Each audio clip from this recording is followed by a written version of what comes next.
Գյուղական մի ագարակում Անահիտը, երիտասարդ աշխատողուհին, բացահայտում է մի սարսափելի գաղտնիք, որը կփոխի իր կյանքը։ Դաշտում ջուր բերելու գնալիս նա գտնում է մի տարեց կնոջ, կապկպված բախտի քմահաճույքին թողնված։ Այս հանդիպումը կհանգեցնի մի շարք բացահայտումների, որոնք բոլորին վտանգի տակ կդնեն։ Եթե այս պատմությունը ձեզ հետաքրքրեց, մի մոռացեք բաժանորդագրվել մեր ալիքին գրեք, թե որ քաղաքից եք մեզ դիտում։ Շարունակենք։ Խոստանում եմ, սա լավագույն պատմությունն է, որ երբեք լսելու եք ձեր կյանքում։ Ար այրում էր Արարատի մարզի կարմրավուն հողն այնպիսի ուժգնությամբ, որ կարծես ուզում էր խոստովանություններ կորզել հենց հողից։ Մարտի սկիզբն էր, հովտի շոգը յուրաքանչյուր շարժում վերածում էր ջանքի, յուրաքանչյուր շունչ, հիշեցման, որ այստեղ, խաղողի այգիների ու եգիպտացորենի դաշտերի այս անծայրածիրության մեջ, բնությունն էր թելադրում կյանքի ռիթմը։ Ծիրանենի ագարակը ձգվում էր հեկտարներով, մի կալվածք, որը սերնդեսերունդ փոխանցվում էր Ալավերդյանների ընտանիքին, իր հետ կրելով ոչ միայն բարգավաճման պատմություններ, այլ կապարի պես ծանր լռություն։ Անահիտ Սարգսյանը 26 տարեկան էր, գրեթե 3 տարի աշխատում էր ագարակում։ Եկել էր Հարան Արտաշատ քաղաքից, աշխատանք գտնելու հույսով, երբ փակվել էր կոշիկի ֆաբրիկան, որտեղ աշխատում էր։ Ագարակի կյանքը հեշտ չէր, բայց դաժան էլ չէր։ Արթնանում էր առիթ շուտ, օգնում խոհանոցում, խնամում բանջարանոցը, կարգի բերում մեծ տունը, իսկ երեկոյան, երբ շոգը թուլանում էր, սիրում էր զբոսնել դաշտերի միջով, զգալով, թե ինչպես է տաք քամին բերում ավտոմատ ոռոգումից թրջված հողի բույրը։ Այդ ուրբաթ առավոտյան Անահիտը խոհանոցում նախաճաշ էր պատրաստում, երբ տիկին Լուսինեն, ագարակի տնտեսուհին, 60-ամյա մի կին, կոկիկ հավաքած ճերմակ մազերով, շտապ ներս մտավ հետի դռնից։ Նրա սովորաբար խաղաղ դեմքին լարված արտահայտություն էր։ Աղջիկս, պետք է գնաս հյուսիսային դաշտ, հին ջրհորից ջուր բերելու։ Տան խողովակները նորից խնդիր ունեն, իսկ պարոն Անտոնը միայն երկուշաբթի կգա նորոգելու, ասաց տիկին Լուսինեն, սրբիչով սրբելով ճակատի քրտինքը։ Անահիտը գլխով արեց, վերցրեց 2 մեծ դույլ խոհանոցի դռնից դուրս եկավ դեպի դաշտեր։ Ջրհոր հասնելու համար պահանջվում էր մոտ 20 րոպե քայլել, սկզբում անցնելով եգիպտացորենի դաշտով, ապա արոտավայրի մի հատվածով, որտեղ մի քանի կաթնատու կովեր հանգստանում էին հին թթենիների ստվերում։ Երկինքը պարզ էր, վառ կապույտ, առանց մի ամպի, որը կարող էր թեթություն բերել։ Քայլելիս Անահիտը մտածում էր իր կյանքի մասին։ Ագարակում 3 տարին արագ էր անցել։ Նա ճանաչում էր այդ վայրի ամեն անկյունը, ամեն ծառը, կալվածքը կիսող գետակի ամեն ոլորանը։ Սովորել էր առօրյային, դաշտի լռությանը, որը խախտում էին միայն թռչունների երգն ու տրակտորների հեռավոր դղրդյունը։ Բայց վերջին շաբաթներին ինչ-որ բան փոխվել էր։ Մի տարօրինակ զգացողություն, կարծես օդն ավելի էր ծանրացել, կարծես ագարակը մի գաղտնիք էր պահում, որը նա դեռ չէր կարողանում վերծանել։ Արմեն Ալավերդյանը, ագարակի տերը, 42 տարեկան, բարձրահասակ, լայնաթիկունք աշխատանքից կոշտացած ձեռքերով տղամարդ էր։ Ի տարբերություն շատ կալվածատերերի, որոնք իրենց հողերը կառավարում էին հեռվից, Արմենը սիրում էր ներկա լինել, ճանաչել յուրաքանչյուր աշխատողի, հասկանալ արտադրության ամեն մանրուք։ Նրան բոլորը հարգում էին։ Նա արդար մարդ էր, որը ժամանակին վճարում էր իր աշխատողներին, արժանապատվորեն էր վերաբերվում։ Անահիտը միշտ հիացել էր նրանով։ Նա խոսելու փափուկ ձուն էր, հեշտությամբ էր ժպտում, բայց վերջին շրջանում հեռու էր թվում, մտահոգ, կարծես ուսերին անտեսանելի բեռ էր կրում։ Վերոնիկան, նրա կինը, այլ էր։ Նրբագեղ, կիրթ, Երանի հին ընտանիքներից մեկից էր, երբեք լիովին չէր հարմարվել գյուղական կյանքին։ Թանկարժեք հագուստ էր կրում, համեստ, բայց արժեքավոր զարդեր, պահում էր մի գերազանցության տեսք, որը նյարդայնացնում էր աշխատողներից ոմանց։ Անահիտը նրան քիչ էր տեսնում, քանի որ Վերոնիկան ավելի շատ ժամանակ էր անցկացնում Երանում, որտեղ բնակարան ուներ, քան ագարակում։ Երբ այնտեղ էր, ամեն ինչ վերահսկում էր երկաթե ձեռքով, կահույքի դասավորությունից մինչ ընթրիքին մատուցվող ուտեստների ընտրությունը։ Արմենի Վերոնիկայի ամուսնությունը Անահիտի համար առեղծված էր։ Թվում էր, թե նրանք զուգահեռ կյանքերով են ապրում։ Նա նվիրված էր հողին, իսկ կինը հասարակական դիրքին։ Նրանք ունեին մի դուստր, 15-ամյա Բելլան, որը սովորում էր մայրաքաղաքի գիշերօթիկ դպրոցում, ագարակ էր գալիս միայն արձակուրդներին։ Անահիտը հասավ եգիպտացորենի դաշտին, սկսեց անցնել դրա միջով։ Բույսերը բարձր էին, հասնում էին նրա գլխի բարձրությանը, կազմում էին մի կանաչ միջանցք, որը մեղմորեն օրորվում էր զեփյուռից։ Տերների, իրար քսվելու ձայնը մի տեսակ մշտական շշուկ էր ստեղծում, կարծես հենց դաշտն էր փորձում ինչ-որ բան պատմել։ Հենց այդ պահին նա լսեց մի ցածր, խուլ տնքոց, որը գալիս էր ձախ կողմից։ Անահիտը կանգ առավ, գիտելով հոնքերը։ Մի քանի վայրկյան անշարժ մնաց, մտածելով, թե արդյոք երակայել է։ Բայց ձայնը կրկին լսվեց, թույլ տնքոց, գրեթե ցավի հառաչանք։ Նրա սիրտը սկսեց ավելի արագ բաբախել։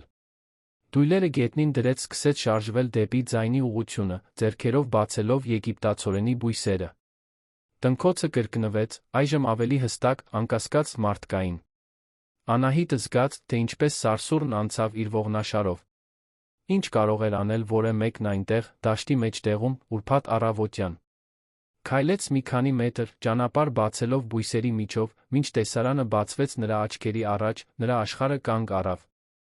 Դաշտի մեջտեղում կար մի փոքր արհեստական բացատ, կարծես ինչ-որ մեկը պոկել էր այդ հատվածի բույսերը։ Եվ այնտեղ, գետնին նստած, մեջքով հենված հին փայտե ցցին, մի կին կար։ Բայց դա սովորական կին չէր։ Դա մի տարեց տիկին էր, խճճված ճերմակ մազերով, որոնք թափվում էին նրա նիհար, արից այրված դեմքին։ Նրա հագուստը հին էր, տեղ-տեղ պատռված, հողոտ։ Ձեռքերը պարաններով կապված էին հետի ցցին, իսկ բոբիկ ոտքերին վերքեր կային։ Ամենաշատը Անահիտին ցնցեց կնոջ վիճակը։ Նա տեսանելիորեն հյուծված էր, շուրթերը ճաքճքած, մաշկը որոշ տեղերում այրված ու թեփոտված, աչքերը ներս ընկած ու անփայլ։ Թվում էր, թե նա այնտեղ մնացել է օրեր, գուցե շաբաթներ, ենթարկվելով անողոք արին, առանց խնամքի, առանց արժանապատվության։ Երբ կինը նկատեց Անահիտի ներկայությունը, դժվարությամբ գլուխը բարձրացրեց։ Նրա շուրթերը շարժվեցին, փորձելով բառեր կազմել, բայց միայն խռպոտ շշուկ դուրս եկավ։ «Օգնեցեք, խնդրում եմ», կարողացավ ասել նա, նախքան գլուխը կրկին կողքի թեքվեց, կարծես խոսելու պարզ գործողությունը սպառել էր նրա վերջին ուժերը։ Անահիտը քարացել էր։ Նրա ուղեղը հրաժարվում էր ընկալել այն, ինչ տեսնում էր։ Ինչպես էր դա հնարավոր։ Ինչպես կարող էր մի մարդ լինել այդ վիճակում, այդ ագարակում, առանց որը մեկի իմանալու։ Քանի օր էր այդ կինն այնտեղ։ Հարցերը պտտվում էին նրա մտքում, բայց մարմինը վերջապես արձագանքեց։ Նա վազելով մոտեցավ, ծնկի իջավ կնոջ կողքին, փորձեց քանդել նրա դաստակները կապող պարանները։ Դրանք ձիգ էին, խորը հետքեր էին թողել կնճռոտ մաշկի վրա։ Անահիտը քաշեց, ուշ տվեց, բայց հանգույցները պինդ էին, անհնար էր քանդել առանց դանակի։ «Ես օգնություն կկանչեմ, խոստանում եմ, որ կվերադառնամ», ասաց Անահիտը, դողացող ձայնով։ Կինը չպատասխանեց, միայն փակեց աչքերը։ Անահիտը ոտքի կանգնեց, վազեց։ Վազեց այնպես, ինչպես երբեք չէր վազել իր կյանքում, հետ անցնելով եգիպտացորենի դաշտը, ցայթաքելով արմատների վրա, ձեռքերը վնասելով բույսերի սուր տերներից, բայց չկանգնելով։ Նրա սիրտը բախվում էր կրծքավանդակին, շնչառությունը կտրտված էր, միակ միտքը տիրում էր նրա ուղեղին, պետք է գտնել Արմենին։ Նա հասավ մեծ տուն, ոտքերը դողում էին, դեմքը կարմրել էր ջանքերից։ Վազելով բարձրացավ պատշգամբի աստիճաններով, ներս մտավ գլխավոր դռնից, ինչը երբեք չէր անում։ Տիկին Լուսինեն հյուրասենյակում էր, ծաղկամանի մեջ ծաղիկներ էր դասավորում, վախեցավ հանկարծակի մուտքից։ «Աղջիկս, ինչ է պատահել»։ «Լավ ես»։ «Պարոն Արմենը, որտեղ է պարոն Արմենը», հարցրեց Անահիտը հասպար, բռնվելով դռան շրջանակից, որպեսզի չընկնի։ Նա աշխատասենյակում է, բայց Անահիտ, ինչ է եղել։ Անահիտը չպատասխանեց։ Անցավ հյուրասենյակով դեպի միջանցքը, որը տանում էր դեպի Արմենի աշխատասենյակ։ Ուժգին թակեց դուռը, առանց պատասխանի սպասելու, ներս մտավ։ Արմենը նստած էր իր զանգվածային փայտե սեղանի հետում, թղթերը սփռված էին նրա առջ, ընթերցանության ակնոցը քթի ծայրին։ Նա զարմացած բարձրացրեց աչքերը ներխուժումից։ «Անահիտ, ինչ է պատահել»։ Նա մոտեցավ սեղանին, բառերը հորթում էին։ «Պարոն Արմեն, մի կին կա, եգիպտացորենի դաշտում, նա կապկպված է, շատ վատ վիճակում է, շտապ օգնության կարիք ունի»։ Արմենը դանդաղ հանեց ակնոցը, գիտելով հոնքերը։ «Ինչպես թե կապկպված կին»։ «Անահիտ, լավ ես»։ «Գուցե արը, ես չեմ երակայում», ընդհատեց Անահիտը, ձայնը բարձրացնելով։ «Ես տեսա, իմ սեփական աչքերով։ Նա այնտեղ է, հիմա օգնության կարիք ունի»։ Արմենը մի պահ նայեց նրան, տեսնելով անկեղծությունն ու հուսահատությունը նրա դեմքին։ Նա ոտքի կանգնեց, ակնոցը դրեց վերնաշապիկի գրպանը, վերցրեց գլխարկը, որը կախված էր դռան հետում։ տար ինձ այնտեղ։ Նրանք միասին դուրս եկան Անահիտն արջից, Արմենին առաջնորդելով դաշտի միջով։ Ճանապարհին նա հարցեր էր տալիս, փորձելով հասկանալ, թե ինչ է տեսել, բայց Անահիտը հազիվ էր կարողանում կապակցված պատասխանել։ Նա նյարդայնացած էր, շփոթված, վախենում էր, որ երբ հասնեն այնտեղ, կինն այլս ողջ չի լինի։ Երբ վերջապես հասան եգիպտացորենի դաշտի մեջտեղի արհեստական բացատ, Արմենը կտրուկ կանգ առավ։ Նրա արից արայրուկ դեմքն անմիջապես գունատվեց։ Նա մի քանի վայրկյան անշարժ մնաց, պարզապես նայելով գետնին նստած ցցին կապված կերպարանքին։ Անահիտը նայեց նրան, տեսավ մի բան, որը երբեք չէր տեսել Արմենի միշտ ինքնավստահ դեմքին, բացարձակ ցնցում, դրա տակ ճանաչում։ Չի կարող պատահել, շշնջաց նա, գրեթե անլսելի ձայնով։ Պարոն Արմեն, դուք նրան ճանաչում եք։ Արմենն անմիջապես չպատասխանեց։ Մի քանի դողացող քայլ արեց դեպի կինը, կարծես ոտքերը կապարով կպած լինեին գետնին։ Ծնկի իջավ նրա կողքին, ձեռքերը դողում էին, երբ հասան կնոջ դեմքին նրբորեն բարձրացրին նրա կզակը։ Կինը դանդաղ բացեց աչքերը։ Երբ նրա հայացքը հանդիպեց Արմենի հայացքին, ինչ-որ բան փոխվեց նրա արտահայտության մեջ։ Մի արցունք գլորվեց նրա կեղտոտ դեմքով։ Արմեն, ասաց նա, ձայնը հազիվ լսելի։ Մամ, հարցրեց Արմենը, նրա ձայնը դողաց։ Մամ, դու ես։ Անահիտը զգաց, կարծես գետինը անհետացել է իր ոտքերի տակից։ Մամ։ Այդ կինն Արմենի մայրն էր։ Բայց ինչպես։ Ագարակում բոլորը գիտեին, որ նրա մայրը մահացել է շատ տարիներ առաջ, երբ նա դեռ երիտասարդ էր։ Դա մի պատմություն էր, որը նա հազվադեպ էր հիշատակում, բայց որը բոլորը գիտեին։ Արմենը սկսեց մոլեգնորեն աշխատել մոր դաստակները կապող պարանների վրա։ Նրա սովորաբար ամուր հմուտ ձեռքերն այնքան էին դողում, որ հազիվ էր կարողանում հանգույցները թուլացնել։ Անահիտ, օգնիր, հրամայեց նա, նրա ձայնում խուճապ կար։ Երկուսով միասին աշխատեցին, վերջապես պարանները քանդվեցին։ Արմենը մորը գրկեց մի նրբությամբ, որը հակասում էր նրա ուժին։ Նա չափազանց թեթ էր, միայն մաշկ ու ոսկոր։ Նա մորը սեղմեց կրծքին, Անահիտը տեսավ, թե ինչպես են արցունքներն ազատ հոսում նրա դեմքով։ Ես նրան տուն կտանեմ, ասաց նա, ձայնն ամուր, չնայած արցունքներին։ Անահիտ, դու առաջ գնա տիկին Լուսինեին խնդրիր սենյակ պատրաստել, ջուր, թեթ ուտելիք։ Եվ կանչիր բժիշկ Սիմոնյանին։ Ասա, որ շտապ է։ Անահիտը գլխով արեց վազեց դեպի տուն։ Նրա միտքը լիակատար խառնաշփոթի մեջ էր։ Արմենի մայրը ողջ էր։ Ոչ միայն ողջ, այլ պահվել էր սարսափելի պայմաններում, հենց այնտեղ ագարակում։ Ո՞վ էր դա արել։ Ինչո՞վ։ Որքան ժամանակ էր նա այնտեղ։ Երբ հասավ մեծ տուն, գտավ ոչ միայն տիկին Լուսինեին, այլ Վերոնիկային, որը նոր էր ժամանել երանից։ Նա հյուրասենյակում էր, դեռ ճանապարհորդական հագուստով, բեժ գույնի տաբատով, սպիտակ մետաքսե բլուզով, շագանակագույն մազերը կոկիկ հավաքած։ Ինչ է այս իրարանցումը, հարցրեց Վերոնիկան, զայրացած։ Անահիտ, ինչու ես գլխավոր դռնով մտել։ Անահիտն անտեսեց հարցը, դիմեց տիկին Լուսինեին։ Տիկին Լուսինե, պետք է շտապ սենյակ պատրաստեք։ Ջուր, թեթ ուտելիք։ Եվ ինչ-որ մեկը պետք է հիմա զանգի բժիշկ Սիմոնյանին։ Բայց ինչ է պատահել, հարցրեց տիկին Լուսինեն, տագնապած։ Հենց այդ պահին Արմենը ներս մտավ դռնից, մորը գրկած։ Հաջորդած լռությունը բացարձակ էր։ Վերոնիկան գունատվեց, աչքերը լայն բացվեցին, տեսնելով տեսարանը։ Ինչ, սկսեց նա, բայց ձայնը կտրվեց։ Արմենն անցավ նրա կողքով առանց մի բառ ասելու, բարձրանալով աստիճաններով դեպի սենյակներ։ Տիկին Լուսինեն անմիջապես հետեց նրան, Անահիտը գնաց նրանց հետից։ Վերոնիկան կանգնած մնաց հյուրասենյակում, անշարժ, դեմքը հակասական զգացմունքների դիմակ։ Սենյակում Արմենը զգուշությամբ մորը պառկեցրեց մահճակալին։ Տիկին Լուսինեն ջուր բերեց, սկսեց խոնավ շորով մաքրել նրա դեմքը։ Կինը գիտակից էր, բայց չափազանց թույլ խոսելու համար։ Նրա աչքերը սակայն շարժվում էին Արմենի դեմքի շրջապատի մեջ, կարծես փորձում էր հասկանալ, թե որտեղ է։ Անահիտը կանգնած էր դռան մոտ, դիտելով։ Արմենը նստած էր մահճակալի կողքին, բռնել էր մոր ձեռքը, ցածր ձայնով խոսում էր նրա հետ, բառեր, որոնք Անահիտը չէր կարողանում լսել։ Նրա դեմքին այնքան ցավ կար, այնքան շփոթություն, այնքան զսպված զայրույթ։ Բժիշկ Սիմոնյանը ժամանեց կես ժամ անց ջերմակ մազերով հաստ ակնոցներով մի մարդ, որը տասնամյակներ շարունակ սպասարկում էր Ալավերդյանների ընտանիքին։ Նա լուր զննեց կնոջը, դեմքն ավելի ու ավելի էր լրջանում յուրաքանչյուր հայտնագործության հետ։ Երբ ավարտեց, խնդրեց առանձին խոսել Արմենի հետ։ Նրանք դուրս եկան միջանցք, Անահիտը, որը տիկին Լուսինեի հետ խոհանոցում թեթ ապուր էր պատրաստում, չկարողացավ չլսել խոսակցությունը, երբ սկուտեղով անցնում էր միջանցքով։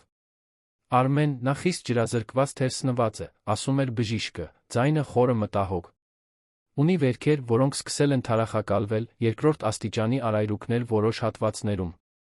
Նրա վիճակից ելնելով կասեի, որ նա այս պայմաններում մնացել է առնվազն մեկ շաբաթ, գուցե ավելին։ Հրաշք է, որ ողջ է։ Եվս մի քանի օր։ Նա նախադասությունը չավարտեց, բայց կարիք էլ չկար։ Արմենը ձեռքն անցկացրեց դեմքի վրայով, Անահիտը տեսավ, որ նա փորձում է զսպել հույզերը։ Նա կապաքինվի։ Համապատասխան խնամքի դեպքում, այո։ Բայց ժամանակ կպահանջվի։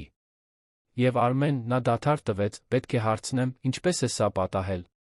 Ո՞վ է պատասխանատու սրա համար։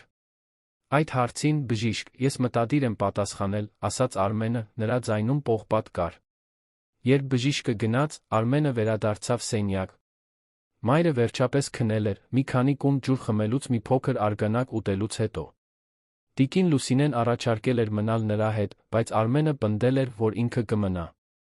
Անահիտը վերադարձավ խոհանոց, բայց չէր կարողանում ոչ մի բանի վրա կենտրոնանալ։ Ձեռքերը դողում էին, երբ լվանում էր սպասքը, միտքը պտտվում էր, փորձելով հասկանալ, թե ինչ է տեղի ունեցել։ Ո՞վ էր այդ կնոջն այնտեղ դրել։ Ինչո՞վ։ Եվ ինչու էին բոլորը կարծում, որ նա մահացած է։ Հենց այդ պահին Վերոնիկան մտավ խոհանոց։ Նա հագուստը փոխել էր, հագել էր բամբակյա պարզ զգեստ, բայց աչքերը տարբեր էին։ Նրանց մեջ մի բան կար, որ Անահիտը չէր կարողանում վերծանել։ Վա։ Զայրո իդ։ Մեղքի զգացում։ Անահիտ, պետք է խոսեմ քեզ հետ, ասաց Վերոնիկան ցածր ձայնով։ Անահիտը շրջվեց, ձեռքերը սրբիչով չորացնելով։ Այո, տիկին Վերոնիկա։ Այն, ինչ դու տեսար դրսում, այն, ինչ այսօր պատահեց, Վերոնիկան դադար տվեց, զգուշորեն ընտրելով բառերը, շատ նուրբ իրավիճակ է։ Շատ բարդ։ Դու ամբողջ պատմությունը չես հասկանում։ Ամբողջ հարգանքով, տիկին Վերոնիկա, պատասխանեց Անահիտը, զգալով իր մեջ աճող անսպասելի քաջություն, ես կարիք չունեմ ամբողջ պատմությունը հասկանալու, որպեսզի իմանամ, որ այն, ինչ տեսա, սխալ էր։ Այդ կինը, պարոն Արմենի մայրը, անմարդկային վիճակում էր։ Ինչ-որ մեկն դա արել է նրա հետ, ինչ-որ մեկը նրան այնտեղ է դրել։ Վերոնիկան մոտեցավ, աչքերը հառած Անահիտի աչքերին։ Դու նոր ես այստեղ, ոչինչ չգիտես այս ընտանիքի, անցյալի, այն պատճառների մասին, թե ինչու են որոշակի որոշումներ կայացվել։ Խորհուրդ եմ տալիս լուռ մնալ այս մասին, հարցեր չտալ, չխառնվել այնտեղ, ուր քեզ չեն կանչել։ Անահիտը սառնություն զգաց, բայց հայացքը չփախցրեց։ Ես հարգում եմ ձեզ, տիկին Վերոնիկա, բայց չեմ կարող լուռ մնալ նման բանի մասին։ Այդ կինը քիչ էր մնում կյանքը կորցներ։ Վերոնիկան մի քայլ հետ գնաց, դեմքը խստացավ։ Դու դեռ կզղջաս, որ խառնվեցիր այս գործին, Անահիտ։ Շատ կզղջաս։ Եվ այս խոսքերով նա դուրս եկավ խոհանոցից, Անահիտին թողնելով մենակ, դողացող, բայց նա տարօրինակ կերպով վճռական։ Այդ ագարակում ինչ-որ բան շատ սխալ էր, մութ գաղտնիքներ էին բացահայտվում, Անահիտը իր սրտի խորքում գիտեր, որ իր կյանքն այլևս երբեք նույնը չի լինի։ Այդ գիշեր Անահիտը չկարողացավ քնել։ Պառկած էր իր փոքրիկ մահճակալին, տան հետնամասի սենյակում, նայում էր առաստաղին, Վերոնիկայի խոսքերն արձագանքում էին մտքում։ Դրանք հնչում էին որպես քողարկված սպառնալիք, նախազգուշացում, որ Անահիտն այլևս չխառնվի։ Բայց ինչպես կարող էր չխառնվել։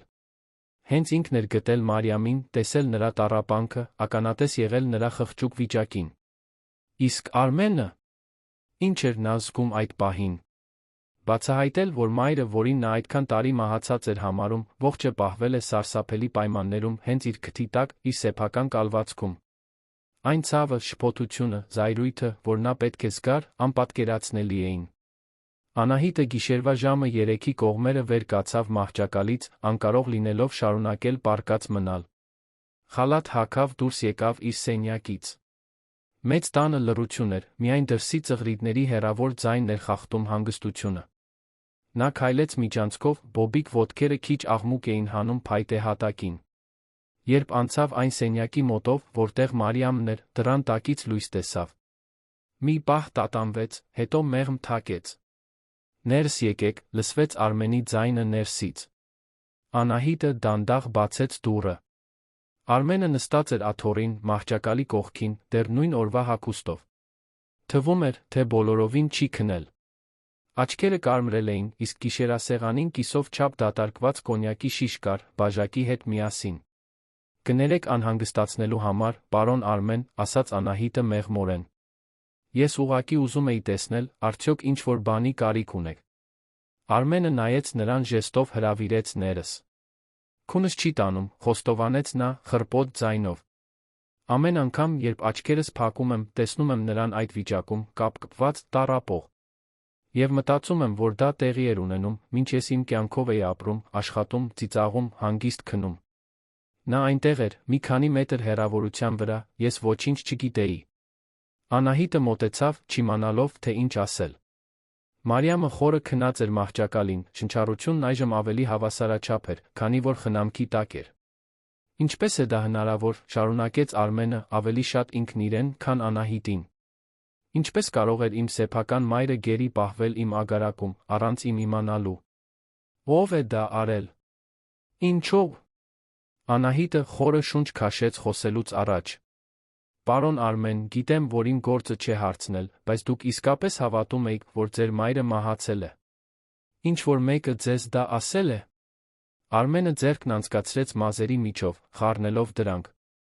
«Երբ 18 տարեկան էի, մայրս անհետացավ։ Հանկարծակի։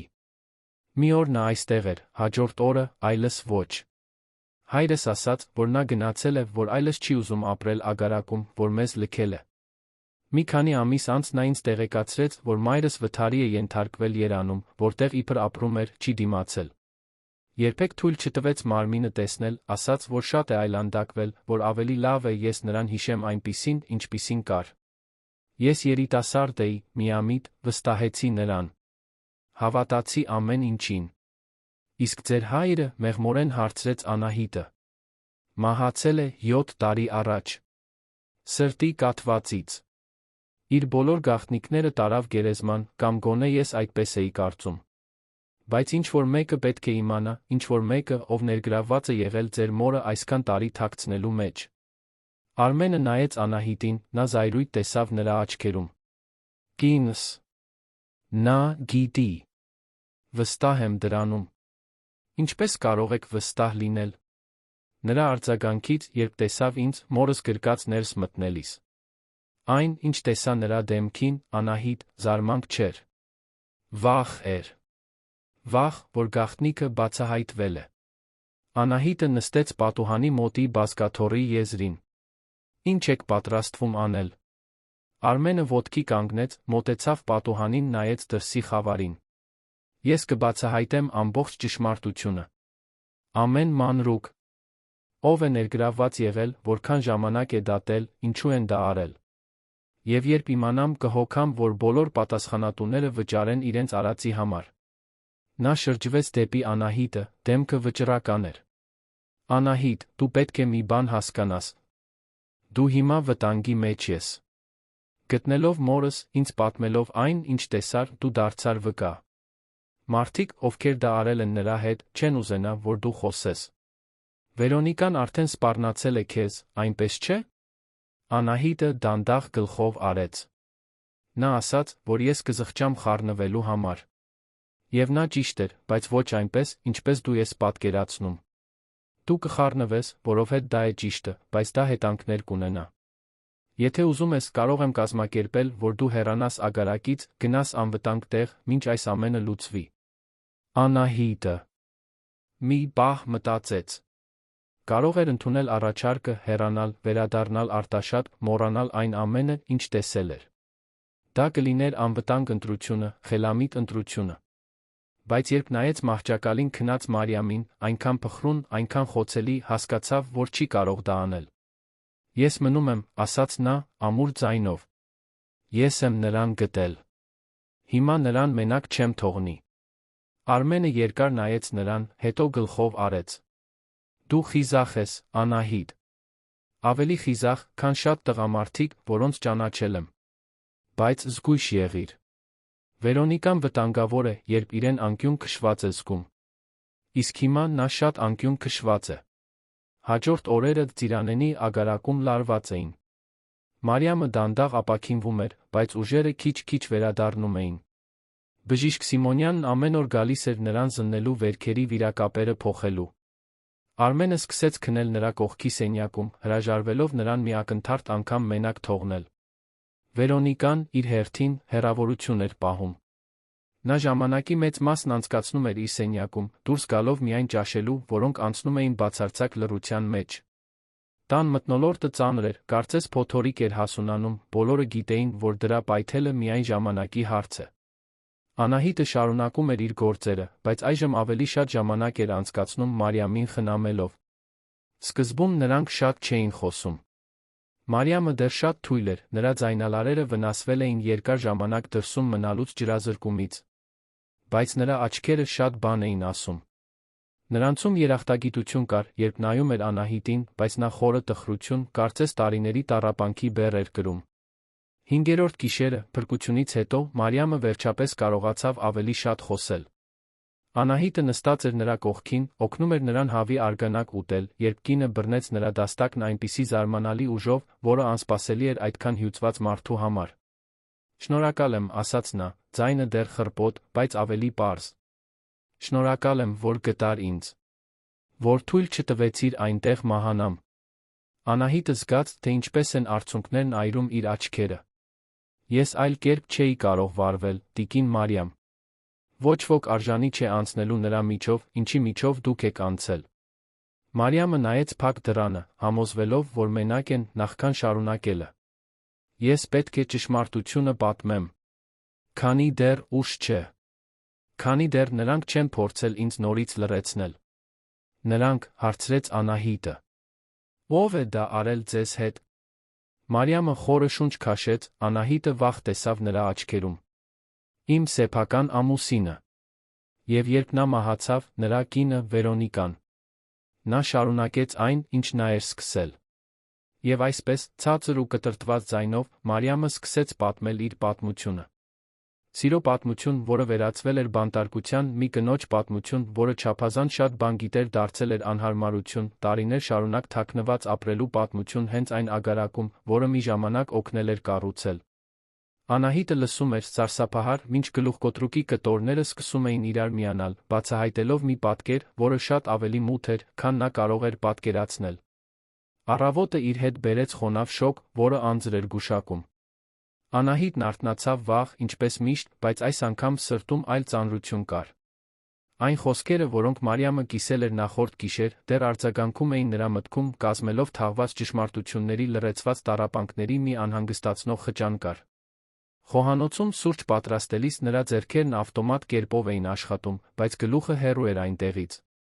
Մարիամը պատմել էր պատմության միայն մի մասը, նախքան հյուծվածությունից քնելը, բայց դա բավական էր, որ Անահիտը հասկանար այն դաժանության չափը, որը տեղի էր ունեցել այդ ագարակում այդքան տարիներ։ Տիկին Լուսինեն մտավ խոհանոց, նրա քայլերն ավելի ծանր էին, քան սովորաբար։ Տնտեսուհին կարծես 10 տարով ծերացել էր մեկ շաբաթում։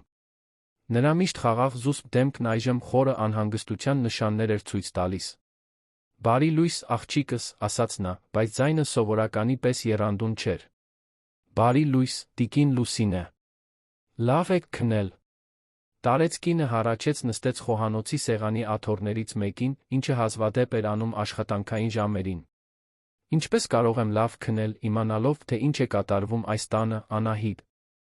Ես այստեղ աշխատում եմ գրեթե 30 տարի։ Տեսել եմ, թե ինչպես է պարոն Արմենը մեծանում, տեսել եմ, թե ինչպես է նրա հայրը կառուցում այս կայսրությունը։ Կարծում էի, թե ճանաչում եմ այս ընտանիքը, բայց հիմա, նա գլուխը թափ տվեց, հիմա այլս չգիտեմ, թե ինչ մտածեմ։ Անահիտը մի բաժակ սուրճ լցրեց տիկին Լուսինեի համար, նստեց նրա կողքին։ Դուք գիտեիք տիկին Մարիամի մասին։ Տիկին Լուսինեն բաժակը երկու ձեռքով բռնեց, կարծես դրա ջերմության կարիքն ուներ ուժ հավաքելու համար։ Ես ինչ-որ բան կասկածում էի, բայց երբեք վստահ չէի։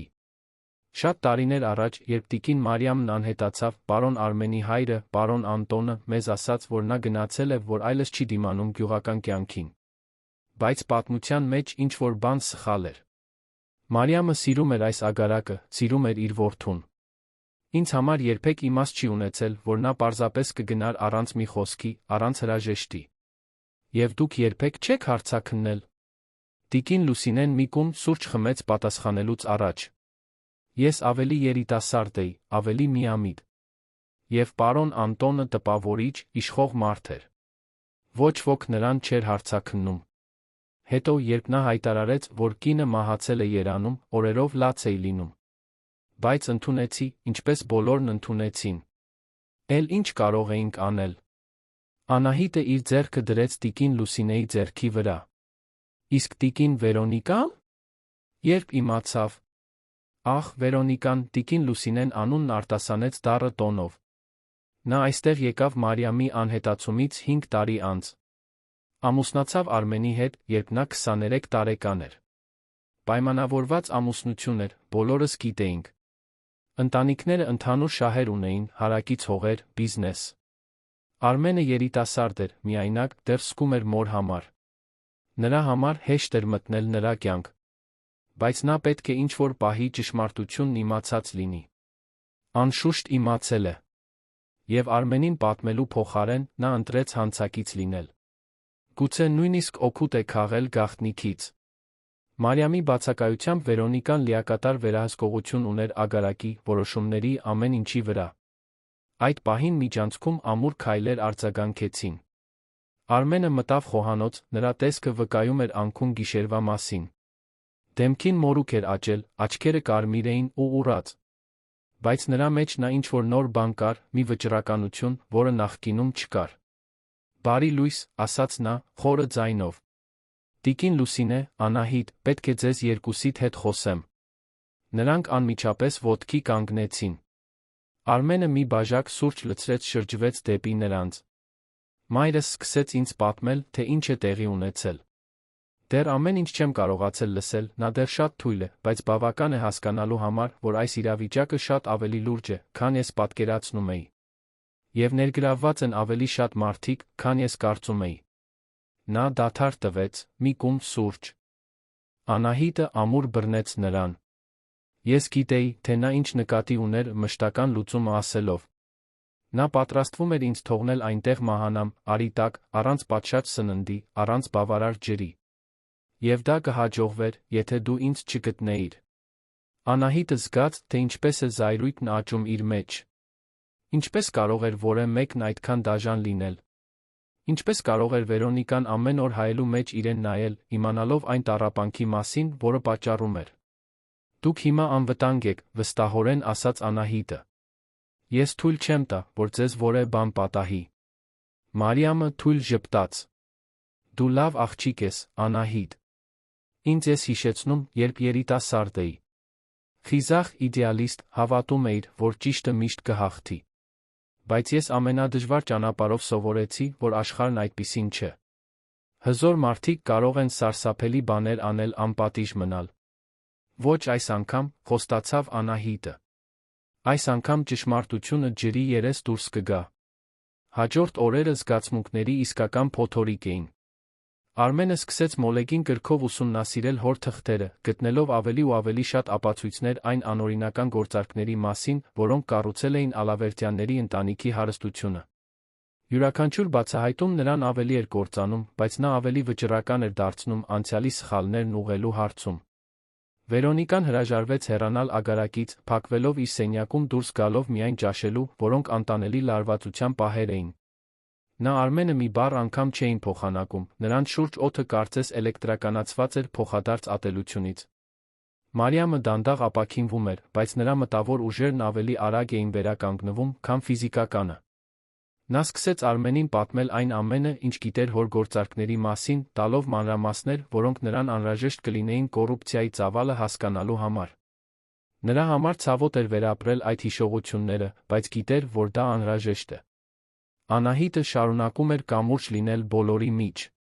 Խնամում էր Մարիամին, աջակցում Արմենին, երբ նա թեթանալու կարիք ուներ, տունը պահում էր գործող վիճակում, մինչ տիկին Լուսինեն համակարգում էր մյուս աշխատողներին, որոնք սկսում էին հասկանալ, որ մեծ տանը լուրջ բան է կատարվում։ Մի անձրոտ երեկո, երբ երկինքը բացվեց մարտին բնորոշ արադարձային փոթորկով, ամեն ինչ նորից փոխվեց։ Անահիտը Մարիամի սենյակում էր, նրա համար կարդում էր պոեզիայի գիրք, որը տարեց տիկինը խնդրել էր, երբ լսեցին մեքենայի ժամանելու ձայն։ Անահիտը մոտեցավ պատուհանին, տեսավ մի անծանոթ մեքենա, որը կայանեց տան դիմաց։ Կոստյումով մի տղամարդ դուրս եկավ մեքենայից, բացեց մեծ հովանոց, արագ քայլեց դեպի պատշգամբ։ Անահիտն անմիջապես ճանաչեց տեսակը, փաստաբան կամ իշխանության դիրքում գտնվող մեկը։ Տիկին Մարիամ, ինչ-որ մեկը եկել է։ Գնամ տեսնեմ, ով է։ Անահիտը իջավ աստիճաններով, գտավ Արմենին արդեն դռան մոտ, տղամարդու հետ խոսելիս։ Նա մնաց միջանցքի ստվերում, լսելով. «Պարոն Ալավերդյան, ես բժիշկ Հենրիկ Թավադյանն եմ, Ալավերդյանների ընտանիքի փաստաբանը 3 տասնամյակ։ Ես լայնորեն աշխատել եմ ձեր հոր հետ»։ «Բժիշկ Թավադյան», ասաց Արմենը, սառը ձայնով։ «Ես գիտեմ, թե ով եք դուք։ Հայրս հաճախ էր ձեր մասին խոսում։ Կարող եմ ներս մտնել։ Հրատապ հարցեր կան, որոնք պետք է քննարկենք»։ Արմենը տատանվեց, բայց վերջապես ճանապարհ տվեց։ Երկու տղամարդիկ գնացին աշխատասենյակ, Անահիտը հայտնվեց հետաքրքրասիրության պարտքի զգացումի մեջ։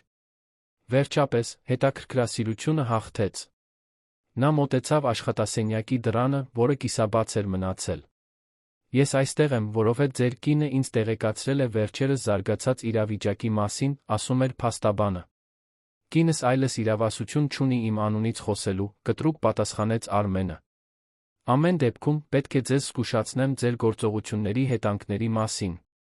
Եթե դուք շարունակեք որևէ տեսակի հետաքննություն ձեր հոր գործարքների վերաբերյալ, կամ եթե փորձեք բացահայտել տեղեկություններ, որոնք կարող են վնասել ընտանիքի հեղինակությանը, կան մարդիկ, որոնք կտուժեն։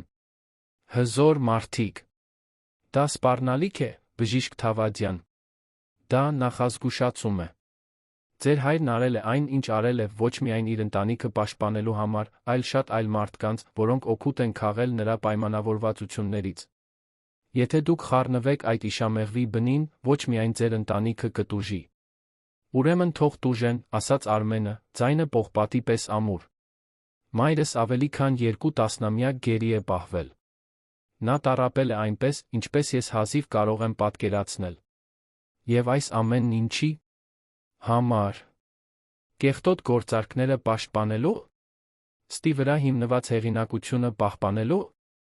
Ինձ չեն հետաքրքրում հետանքները։ Ճշմարտությունը պետք է ջրի երես դուրս գա։ Դուք իդեալիստ եք, ինչպես ձեր մայրն էր, ասաց փաստաբանը, նրա տոնի մեջ ինչ-որ սպառնալից բան կար։ Եվ տեսեք, թե ուր հասցրեց նրան իր իդեալիզմը։ Անահիտը տեսավ, թե ինչպես Արմենը սպառնալից քայլ արեց դեպի փաստաբանը։ Դուրս եկեք իմ տնից։ Հիմա։ Լավ մտածեք ձեր հաջորդ քայլերի մասին, պարոն Ալավերդյան։ Խաղի մեջ ուժեր կան, որոնք դուք լիովին չեք հասկանում։ Եվ այս խոսքերով փաստաբանը հեռացավ։ Անահիտն արագ հեռացավ դռնից, բայց ոչ այնքան շուտ, որ Արմենը նրան չտեսնի։ Նա դուրս եկավ աշխատասենյակից, դեմքը կարմրել էր զայրույթից։ Անահիտ, դու լսեցի՞ր։ Նա գլխով արեց, առանց ներողություն խնդրելու։ Լսեցի, այո։ Նա փորձում էր ձեզ վախեցնել։ Եվ ինչ-որ չափով հաջողվեց, խոստովանեց Արմենը, հիասթափված ձեռքն անցկացնելով մազերի միջով։ Բայց ոչ այնքան, որ ինձ ստիպի հանձնվել։ Անահիտ, պետք է մեկ բան խնդրեմ։ Ամեն ինչ։ Պետք է, որ դու այսուհետ հատկապես զգոն լինես։ Եթե բժիշկ Թավադյանը եկել է այստեղ, նշանակում է, որ Վերոնիկան մոբիլիզացնում է իր դաշնակիցներին։ Նրանք կարող են ինչ-որ հուսահատ բան փորձել։ Ինչ եք կարծում, նրանք ինչ կարող են անել։ Չգիտեմ, հենց դա է ինձ վախեցնում։ Բայց ես թույլ չեմ տա, որ մորս որևէ բան պատահի։ Ոչ էլ քեզ։ Ես արդեն մասնավոր անվտանգություն եմ վարձել, որը կժամանի վաղը։ Մինչ այդ, ուզում եմ, որ դու տիկին Լուսինեն հերթով հսկեք մորս։ Ոչ ոք չի մտնում այդ սենյակ առանց իմ թույլտվության։ Այդ գիշեր Անահիտը հազիվ կարողացավ աչք փակել։ Նստած էր աթոռին, Մարիամի սենյակում, դիտում էր տարեց կնոջ քունը։ Դրսի փոթորիկն անցել էր, օդը մաքուր ու թարմ թողնելով, բայց տան ներսում փոթորիկը նոր էր սկսվում։ Գիշերվա ժամը 2-ի կողմերը Անահիտը ձայն լսեց։ Մեղմ ճռռոց, կարծես ինչ-որ մեկը քայլում էր միջանցքով, փորձելով աղմուկ չհանել։ Նա անմիջապես ոտքի կանգնեց, սիրտը արագացավ։ Մոտեցավ դռանը, այն թեթակի բացեց, դուրս նայելով։ Միջանցքում մի կերպարանք կար, որը գաղտագողի շարժվում էր դեպի Մարիամի սենյակը։ Պատուհաններից ներս ընկնող լուսնի լույսը բացահայտեց, թե ով էր դա՝ Վերոնիկան։ Անահիտը դուրս եկավ սենյակից, լուռ փակելով դուռը իր հետից, կանգնեց Վերոնիկայի մուտքի մեջ։ «Տիկին Վերոնիկա», շշնջաց նա, բայց ձայնն ամուր էր։ «Ինչ եք անում այստեղ այս ժամին»։ Վերոնիկան կանգ առավ, զարմացած, որ բացահայտվել է։ Մի պահ նրա դեմքին մաքուր զայրույթ երաց, բայց նա արագ դա քողարկեց։ «Սա իմ տունն է, որն այդքան տառապանք էր պատճառել»։ «Ինչի՞ մասին, տիկին Վերոնիկա»։ «Այս ամենի մասին»։ Զարգացած իրավիճակի մասին։ Դու խելամիտ մարդ ես թվում, մեկը, ով գուցե կարող է տեսնել պահի հույզերից այն կողմ։ Անահիտը խաչեց ձեռքերը, պահպանելով պաշտպանական դիրքը։ Վստահ չեմ, թե ինչ նկատի ունեք։ Վերոնիկան շուրջը նայեց, համոզվելով, որ մենակ են, նախքան շարունակելը։ Դու պետք է հասկանաս, որ ամեն ինչ այնքան պարզ չէ, որքան թվում է։ Այո, Մարիամը մեկուսացված է պահվել, գիտեմ, որ դա դաժան է թվում։ Բայց պատճառներ կային, բարդ պատճառներ, որոնք վերաբերում էին շատ մարդկանց պաշտպանությանը։ Պաշտպանություն, Անահիտը չկարողացավ թաքցնել վրդովմունքը իր ձայնում։ Դուք պաշտպանություն եք անվանում մի կնոջ անմարդկային պայմաններում թողնելը։ Կապկպված ցցին, դաշտի մեջ տեղում։ Վերոնիկան դեմ քրեց, կարծես հիշողությունը նրան անհանգստություն էր պատճառում։ Դա, նա բառեր էր փնտրում, դատողության սխալ էր։ Ես հուսահատված էի։ Մարիամը չափազանց շատ բան գիտեր, Անտոնի մահից հետո այլս ոչ ոք չկար իրավիճակը վերահսկելու համար։ Մտածեցի, որ եթե նրան պահեմ մի տեղ, որտեղ ոչ ոք որոշ ժամանակ չի գտնի, կկարողանամ ավելի մշտական լուծում գտնել։ Մշտական լուծում, կրկնեց Անահիտը, սրտխառնոց զգալով։ Դուք պատրաստվում էիք նրան թողնել այնտեղ մահանա։ Ոչ, բողոքեց Վերոնիկան, բայց նրա ձայնում կեղծիք կար։ Ես պատրաստվում էի, ես մտածում էի նրան ինչ-որ տեղ ուղարկել, գուցե մի հաստատություն, որտեղ նրան կխնամեին, բայց լուռ կպահեին։ Սուտ, պարզապես ասաց Անահիտը։ Դուք հստակ գիտեիք, թե ինչ եք անում։ Վերոնիկայի դեմքը խստացավ։ Լավ, ուրեմն։ Եկեք ճշմարտությունը խոսենք։ Մարիամը սպառնալիք էր։ Ոչ միայն ինձ համար, այլ Արմենի, Բելլայի, բոլորիս համար։ Եթե նա պատմեր այն, ինչ գիտեր Անտոնի գործարքների մասին, ոչ միայն մեր հեղինակությունը կկործանվեր, այլ հավանաբար քրեական գործեր կհարուցվեին։ Այն ամենը, ինչ ունենք, այն ամենը, ինչ Արմենը ժառանգել է, կխլվեր։ Կարծում ես, ես դա արել եմ դաժանությունից։ Ոչ։ Արել եմ գոյատելու համար։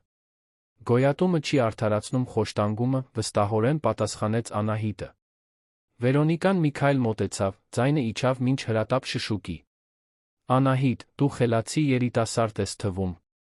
Մտածիր, թե ինչ ես անում։ Դու միանում ես Արմենին մի խաչակրած արշավանքում, որը կոչնչացնի ամեն ինչ։ Եվ երբ փոշին նստի, երբ նա կորցնի ամեն ինչ, կարծում ես, նա քեզ շնորհակալ կլինի։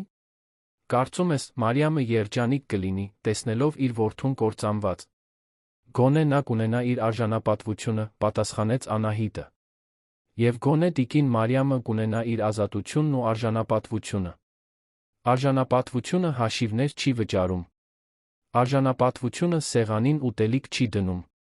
Երբ Արմենն արթնանա հասկանա, թե ինչ է կորցրել իր իդեալիզմի պատճառով, արդեն ուշ կլինի։ Ուրեմն թող լինի, ասաց Անահիտը, շրջվելով հեռանալու։ Բայց ինձնից մի սպասեք, որ կօգնեմ ձեզ շարունակել ստերը։ Անահիտ, կանչեց Վերոնիկան, ձայնն այժմ լցված մի բանով, որը գրեթե հուսահատություն էր հիշեցնում։ Խնդրում եմ, մտածիր, թե ինչ եմ ասում։ Դեռ ժամանակ կա սա ուղղելու։ Մենք կարող ենք միջին ճանապարհ գտնել, մի ձև բոլորին պաշտպանելու։ Դու ընդամենը պետք է ինձ օգնես համոզել Արմենին խելամիտ լինել։ Անահիտը կանգ առավ, բայց չշրջվեց։ Դուք ինձ խնդրում եք համոզել նրան դավաճանել իր սեփական մորը։ Պատասխանը ոչ է։ Եվ դրանով նա քայլեց միջանցքով, Վերոնիկային մենակ թողնելով։ Նրա քայլերն ամուր էին, բայց ներսում Անահիտը դողում էր։ Նա Վերոնիկայի աչքերում մի բան էր տեսել, որը վախեցրել էր իրեն, մի տեսակ հուսահատություն, որը կարող էր մարդուն մղել աներակայելի բաների։ Հաջորդ օրերը արագ փոփոխություններ բերեցին։ Արմենի նոր փաստաբանը, բժիշկ Մարսել Ֆերոյանը, երիտասարդ, բայց կորպորատիվ կոռուպցիայի գործերում անթերի հեղինակություն ունեցող մարդ, սկսեց ապացույցներ հավաքել։ Նա ժամերով անցկացնում էր աշխատասենյակում Արմենի հետ, վերանայելով փաստաթղթեր, կապեր գտնելով, գործ կառուցելով, որը կներկայացվեր իրավասու մարմիններին։ Մարիամը տալիս էր իր ցուցմունքը, երկար հուզականորեն հյուծիչ նիստեր, որտեղ նա վերապատմում էր տարիների տառապանքը։ Անահիտը ներկա էր այդ նիստերից մի քանիսին, բռնելով Մարիամի ձեռքը, երբ հիշողությունները չափազանց դժվար էին դառնում տանելու համար։ Մինույն ժամանակ Վերոնիկան ավելի ու ավելի էր մեկուսանում։ Նա դադարեց ճաշել մյուսների հետ, խնդրելով, որ ուտելիքը տանեն իր սենյակ։ Տիկին Լուսինեն, որը սովորաբար տանում էր սկուտեղները, հայտնեց, որ Վերոնիկան ժամերով հեռախոսով էր խոսում, միշտ շուկով, միշտ փակ դռան հետում։ Մի գիշեր, Մարիամի փրկությունից մոտ 2 շաբաթ անց, Անահիտը խոհանոցում օգնում էր տիկին Լուսինեին ընթրիք պատրաստել, երբ լսեցին մի քանի մեքենաների ժամանելու ձայն։ Նրանք անհանգիստ հայացքներ փոխանակեցին, նախքան պատուհանին մոտենալը։ 3 ամենագնացներ էին, որոնցից իջան մուգ կոստյումներով տղամարդիկ։ Նրանք ոստիկանների տեսք չունեին, բայց բարեկամական էլ չէին թվում։ Նրանցից մեկը, բարձրահասակ, մուգ ակնոցներով տղամարդ, չնայած արդեն մտնում էր, խմբին առաջնորդում էր դեպի տուն։ Տիկին Լուսինե, գնացեք պարոն Արմենին կանչեք, արագ ասաց Անահիտը։ Ես կգնամ դռան մոտ։ Աղջիկս, անվտանգ չէ, բողոքեց տիկին Լուսինեն։ Բայց Անահիտն արդեն քայլում էր դեպի գլխավոր դուռը։ Նա այնտեղ հասավ մինույն ժամանակ, երբ Արմենի վարձած անվտանգության աշխատակիցներից մեկը, Ռոբերտ անունով մի ամրակազմ տղամարդ։ Ովքեր են այս մարդիկ, հարցրեց Անահիտը։ Չգիտեմ, բայց դուռը մի բացիր, հրահանգեց Ռոբերտը, կանգնելով Անահիտի մուտքի մեջ։ Մուգ ակնոցներով տղամարդը թակեց դուռը, 3 ամուր, իշխող թակոց։ Պարոն Ալավերդյան, կանչեց նա։ Պետք է խոսենք։ Ձեր ընտանիքի հետ կապված վերջին զարգացումների մասին է։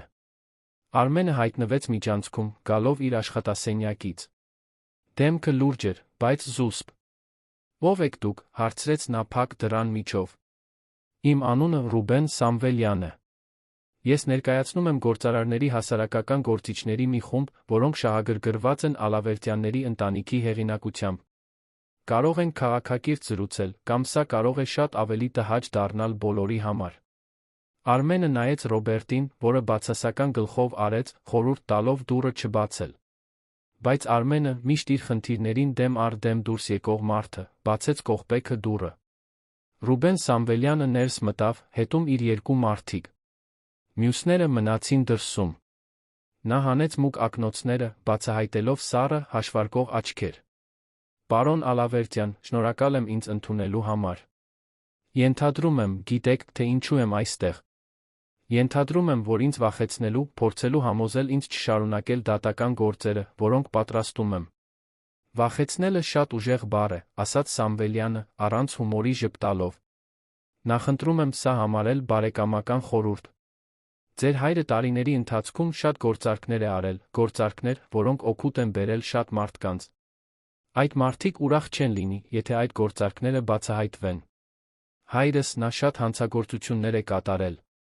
Եվ մորս տասնամյակներով գերի է պահել։ Այդ մարդիկ։ Անահիտ։ Կարող եմ գնալ, ուր ուզում եմ։ Պարոն Արմենը հստակ հրահանգներ է տվել, որ ոչ ոք չպետք է մտնի տիկին Մարիամի սենյակ առանց նրա թույլտվության։ Արմենը հուզականորեն անկայուն է, իրացիոնալ որոշումներ է կայացնում։ Ես ընդամենը ուզում եմ ստուգել, թե նա ինչպես է։ Նա լավ է։ Եվ ես եմ նրան խնամում։ Խնդրում եմ, վերադարձեք ձեր սենյակ։ 2 կանայք երկար նայեցին իրար, նրանց միջ կամքի լուռ պայքար էր ընթանում։ Վերջապես, Վերոնիկան նահանջեց, բայց ոչ առանց Անահիտին վերջին թունոտ հայացք նետելու։ Դու դեռ կզղջաս, որ խառնվեցիր այս ընտանիքի գործերին, շնջաց նա, նախքան շրջվելն ու իր սենյակ վերադառնալը։ Անահիտը մի քանի րոպե դողում էր միջանցքում, Վերոնիկայի հեռանալուց հետո։ Գիտեր, որ սահման է հատել, որ դարձել է այն կնոջ բացահայտ թշնամին, որը տեխնիկապես դեռ տան տիրուհին էր։ Բայց նա գիտեր, որ ճիշտ ընտրություն է կատարել։ Երբ հաջորդ օրը Արը ծագեց Ծիրանենի ագարակի վրա, իր հետ բերելով նոր օր, Անահիտը գիտեր, որ ամեն ինչ այլս երբեք նույնը չի լինի։ Գաղտնիքները բացահայտվում էին, դիմակները ընկնում էին, ճշմարտությունը, որքան էլ ցավոտ լիներ, վերջապես ջրի երես էր դուրս գալիս։ Եվ նա, Անահիտ Սարգսյանը, Արտաշատից եկած մի հասարակ աշխատողուհի, գտնվում էր այդ ամենի կենտրոնում, վճռականորեն տրամադրված ապահովելու, որ արդարությունը հաղթի, անկախ գնից։ Հաջորդ առավոտյան անվտանգության թիմի ժամանումը Անահիտին ժամանակավոր թեթություն բերեց, բայց նա ուժեղացրեց այն զգացողությունը, որ ինչ-որ լուրջ բան է պատրաստվում տեղի ունենալ։ Նրանք 3 փորձառու, զուսպ տղամարդիկ էին, որոնք ռազմավարական դիրքեր զբաղեցրին մեծ տան շուրջ, առանց մյուս աշխատողների շրջանում մեծ իրարանցում առաջացնելու։ Արմենը նրանց վարձել էր Երանի մի ընկերության միջոցով, որը մասնագիտացած էր վկաների պաշտպանության նուրբ իրավիճակների մեջ։ Մարիամը, որն այժմ կարողանում էր մի քանի ժամ նստել իր սենյակի պատուհանի մոտի բազկաթոռին, ներքի շարժմանը հետում էր թեթության մելանխոլիայի խառնուրդ արտահայտող դեմքով։ Անահիտը, որն օգնում էր նրան սանրել ճերմակ մազերը, որոնք կամաց-կամաց կյանքի էին գալիս, նկատեց տիկնոջ հեռուն գնացող հայացքը։ «Ինչի՞ մասին եք մտածում, տիկին Մարիամ», մեղմորեն հարցրեց նա, զգուշորեն սանրն անցկացնելով թույլ մազերի միջով։ Մարիամը հառաչեց, նրա դողացող ձեռքը դիպավ պատուհանի ապակուն։ «Մտածում եմ, թե որքան ժամանակ եմ կորցրել։ Իմ կյանքի 24 տարին, Անահիտ։ 24 տարի տեսնելով, թե ինչպես է որդիս մեծանում միայն պատերի ճեղքերից, լսելով նրա ձայնը հեռվից, իմանալով, որ նա կարծում է, թե ես մահացած եմ։ Կարող ես պատկերացնել ցավը։ Տեսնել, թե ինչպես է քո սեփական որդին տառապում չկարողանալ նրան մխիթարել»։ Անահիտը կոկորդում կոշտուկ զգաց։ Սանրը մի կողմ դրեց, նրբորեն սեղմեց Մարիամի ուսը։ «Բայց հիմա դուք ազատ եք։ Եվ պարոն Արմենը գիտի ճշմարտությունը։ Դուք հնարավորություն ունեք վերականգնելու այդ հարաբերությունները»։ «Արդյոք ունենք», հարցրեց Մարիամը, շրջվելով Անահիտին նայելու։ Նա ինձ նայում է, տեսնում է մի անծանոթի, մի կնոջ, որը պետք է լիներ իր մայրը, բայց ջնջվել է նրա կյանքից։ Ինչպես ենք վերականգնում կորցրած ժամանակը։ Ինչպես ենք բուժում այդքան խորը վերքերը։ Ժամանակով, համբերությամբ, սիրով, պատասխանեց Անահիտը, զարմանալով սեփական իմաստության վրա։ Դուք չեք կարող փոխել անցյալը, տիկին Մարիամ, բայց կարող եք կերտել ապագան։ Եվ ինչպես տեսնում եմ, պարոն Արմենը այդ հնարավորությունն ուզում է նույնքան, որքան դուք։ Այդ պահին, կարծես լսելով խոսակցությունը, Արմենը թակեց դուռը ներս մտավ։ Նա բերել էր սկուտեղ, թարմ սուրճով, կտրատած մրգերով, կարագով հացով։ Այն օրվանից, երբ Մարիամը սկսել էր ապաքինվել, նա պարտադիր կերպով օրական առնվազն մեկ անգամ անձամբ էր բերում նրա ուտելիքը, մի ծես, որը, Անահիտի կարծիքով, ավելի շատ հուզական կապի մասին էր, քան սննդի։ «Բարի լույս, մամ», ասաց նա, Անահիտը նկատեց, թե ինչպես է այդ բառը «մամ» դեռ անհարմար հնչում նրա բերանում, կարծես նորից էր սովորում այն արտասանել։ «Ինչպես եք ձեզ զգացել այս գիշեր»։ «Ավելի լավ», պատասխանեց Մարիամը, ընդունելով նրա առաջարկած սուրճի բաժակը։ «Շնորհիվ Անահիտի քո խնամքի»։ Արմենը անկեղծ երախտագիտությամբ նայեց Անահիտին։ «Անահիտը մեզ համար օրհնություն է եղել։ Չգիտեմ, ինչ կանեինք առանց նրա»։ Անահիտը զգաց, որ այտերը կարմրում են։ «Ես ընդամենը անում եմ այն, ինչ ճիշտ է, պարոն Արմեն։ Եվ դա, ցավոք, ավելի հազվադեպ է, քան պետք է լիներ», պատասխանեց նա, նստելով մոտակա աթոռին։ «Մամ, պետք է ձեզ հետ մի կարևոր բանի մասին խոսեմ»։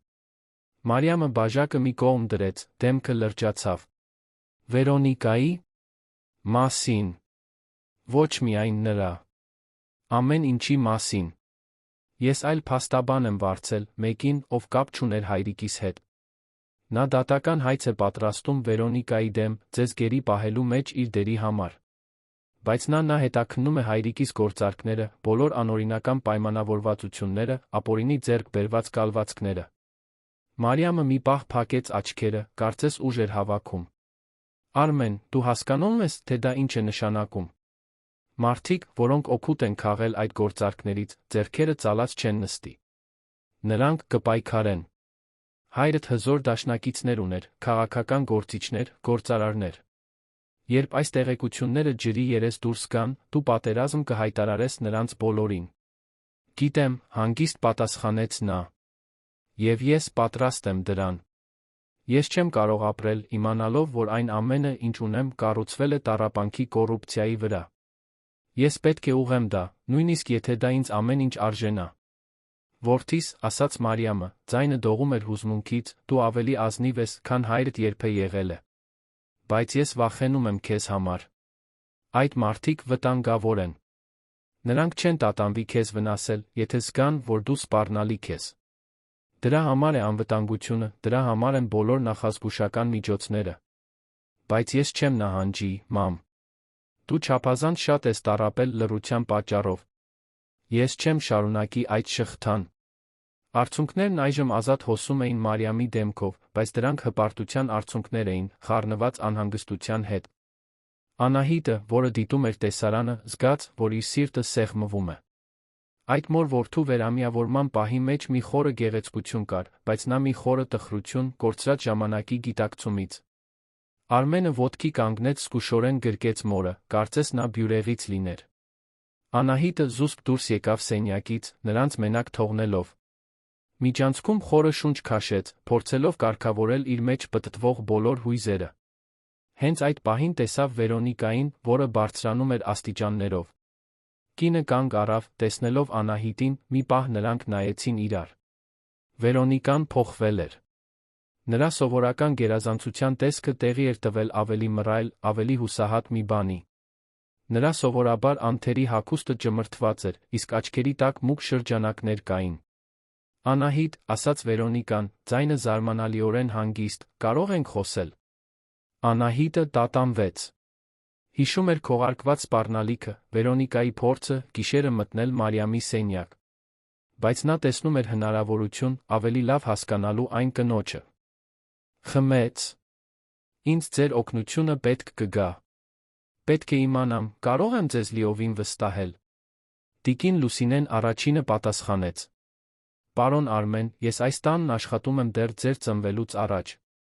Ձեր մայրը միշտ բարի է եղել ինձ հետ, ինձ ընտանիքի անդամի պես է վերաբերվել։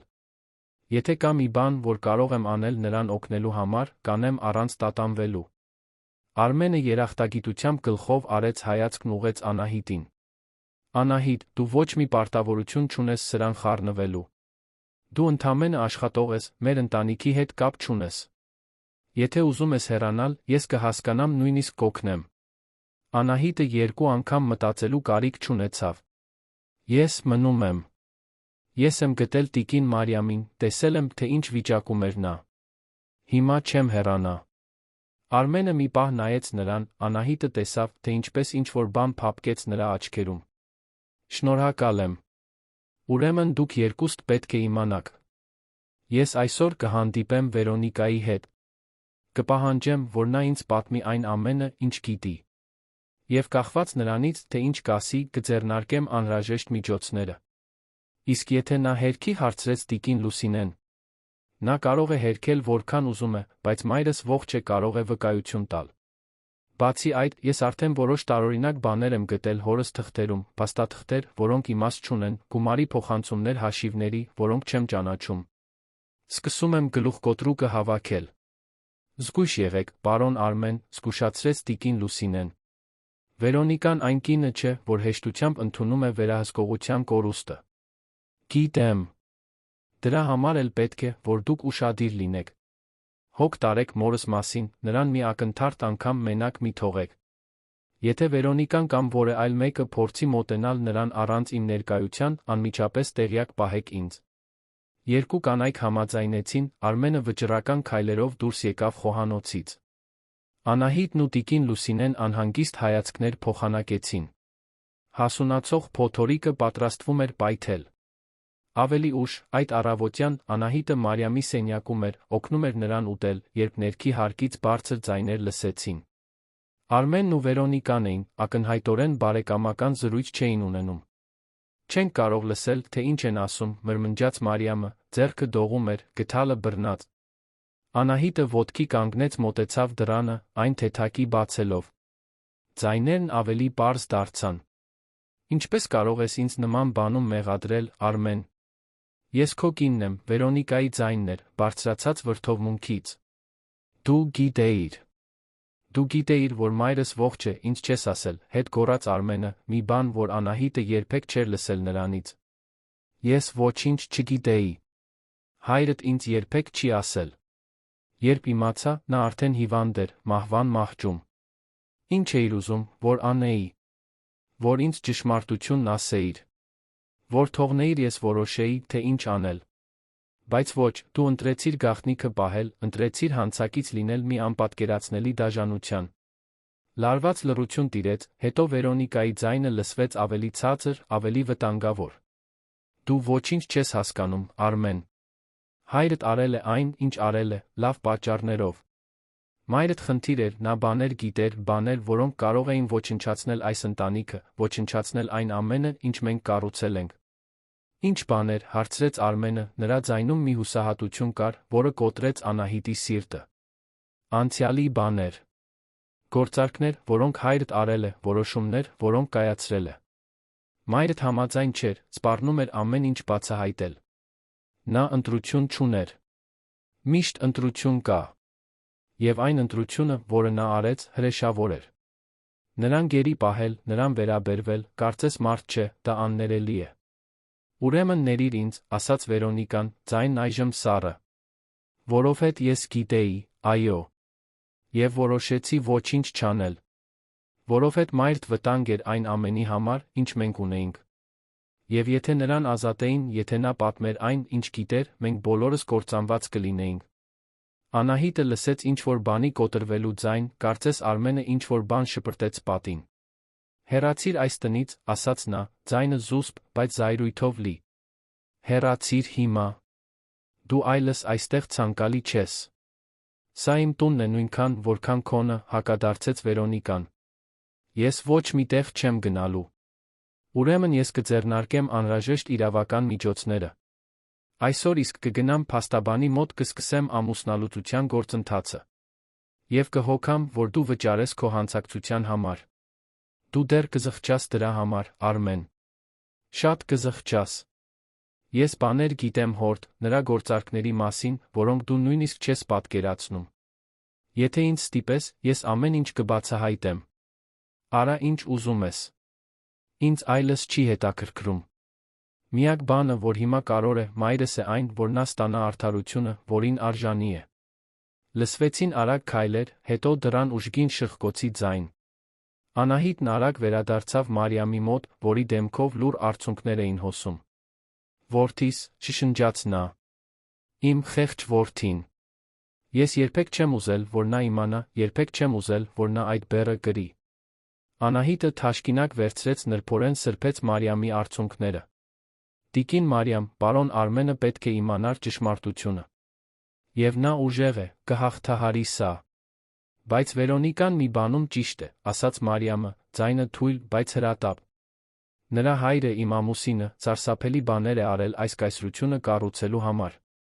Ես իմացա տարիներ առաջ, երբ նրան դիմակայեցի, երբ ասացի, որ պատրաստվում եմ իշխանություններին պատմել, հենց այդ ժամանակ ամեն ինչ սկսվեց։ Ինչ է նա արել, մեղմորեն հարցրեց Անահիտը։ Մարիամը փակեց աչքերը, կարծես հիշողությունը չափազանց ցավոտ էր դիմակայելու համար։ Նա ներգրավված էր անօրինական գործարքների մեջ։ Նա հարկադրանքի մեթոդներով գնում էր փոքր ֆերմերների հողերը, գործարքներ էր կնքում կոռումպացված քաղաքական գործիչների հետ, խուսափում էր հարկերից։ Այս ամբողջ հարստությունը կառուցել է փտած հիմքերի վրա։ Եվ երբ ես իմացա, երբ ասացի, որ այլս չեմ կարող ապրել այդ ստի մեջ, նա ինձ ասաց, որ ես սպառնալիք եմ, որ պետք է վերահսկվեմ։ Եվ հենց այդ ժամանակ նա ձեզ բանտարկեց։ Ոչ անմիջապես։ Սկզբում փորձեց ինձ համոզել լուռ մնալ։ Առաջարկեց փող, զարդեր, այն ամենը, ինչ ես կցանկանայի։ Բայց ես չէի կարող ընդունել։ Չէի կարող շարունակել ապրել այդ գեղձիքի մեջ։ Այնուհետ նա Արմենին հայտարարեց, որ ես գնացել եմ, որ լքել եմ նրանց։ Ինձ փակված պահեց ագարակի մի մեկուսացված մասում, աշխատողների հին տանը, որն այլս ոչ ոք չէր օգտագործում։ Քանի տարի։ Մարիամը բացեց աչքերը, նրանցում անսահման տխրություն կար։ 24 տարի, Անահիտ։ Ես 24 տարի գերի եմ եղել։ Առաջին տարիներն ամենավատն էին։ Մի քանի անգամ փորձեցի փախչել, բայց միշտ հետ էին բռնում։ Որոշ ժամանակ անց դադարեցի փորձել։ Համակերպվեցի իմ ճակատագրի հետ։ Մինչ որ մի քանի ամիս առաջ ամեն ինչ փոխվեց։ Ինչը փոխվեց։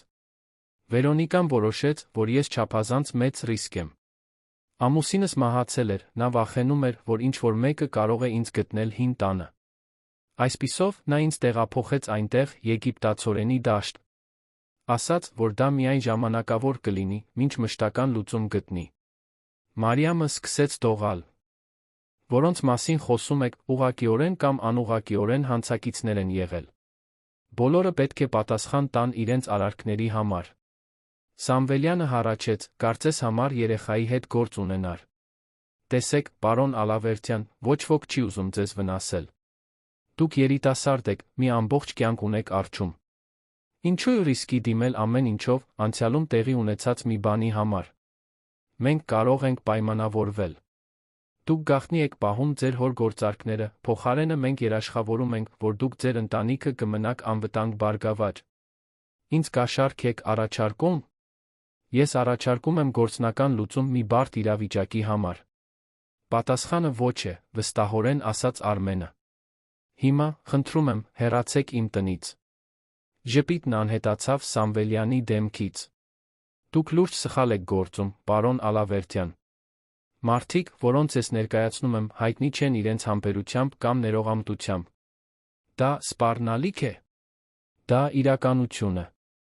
Լավ մտածեք ձեր հաջորդ քայլերի մասին։ Դուք դուստր ունեք, այնպես չէ՞։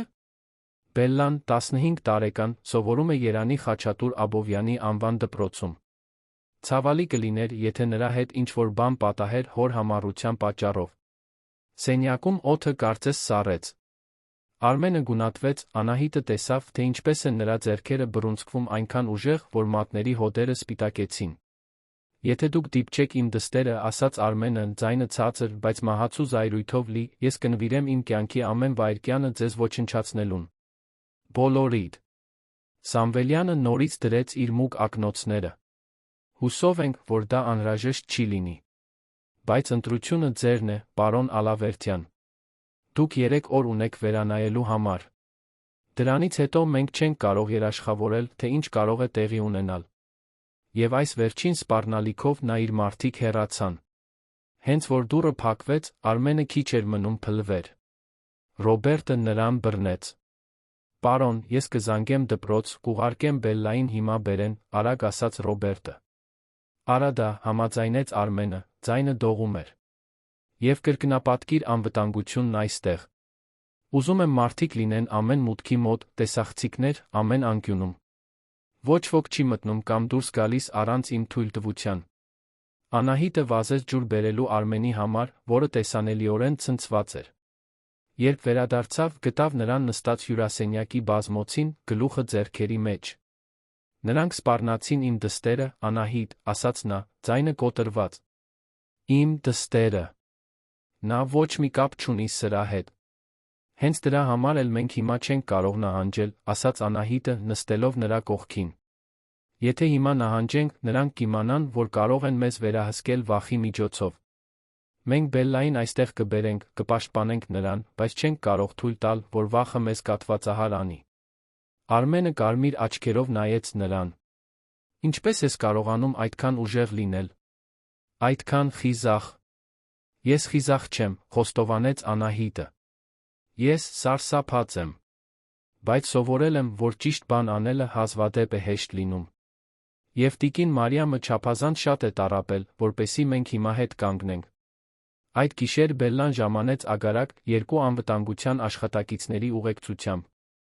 Նա գեղեցիկ դեռահաս էր, մոր կանաչ աչքերով, բայց ավելի քնքուշ, ոչ այնքան կոշտ դեմքով։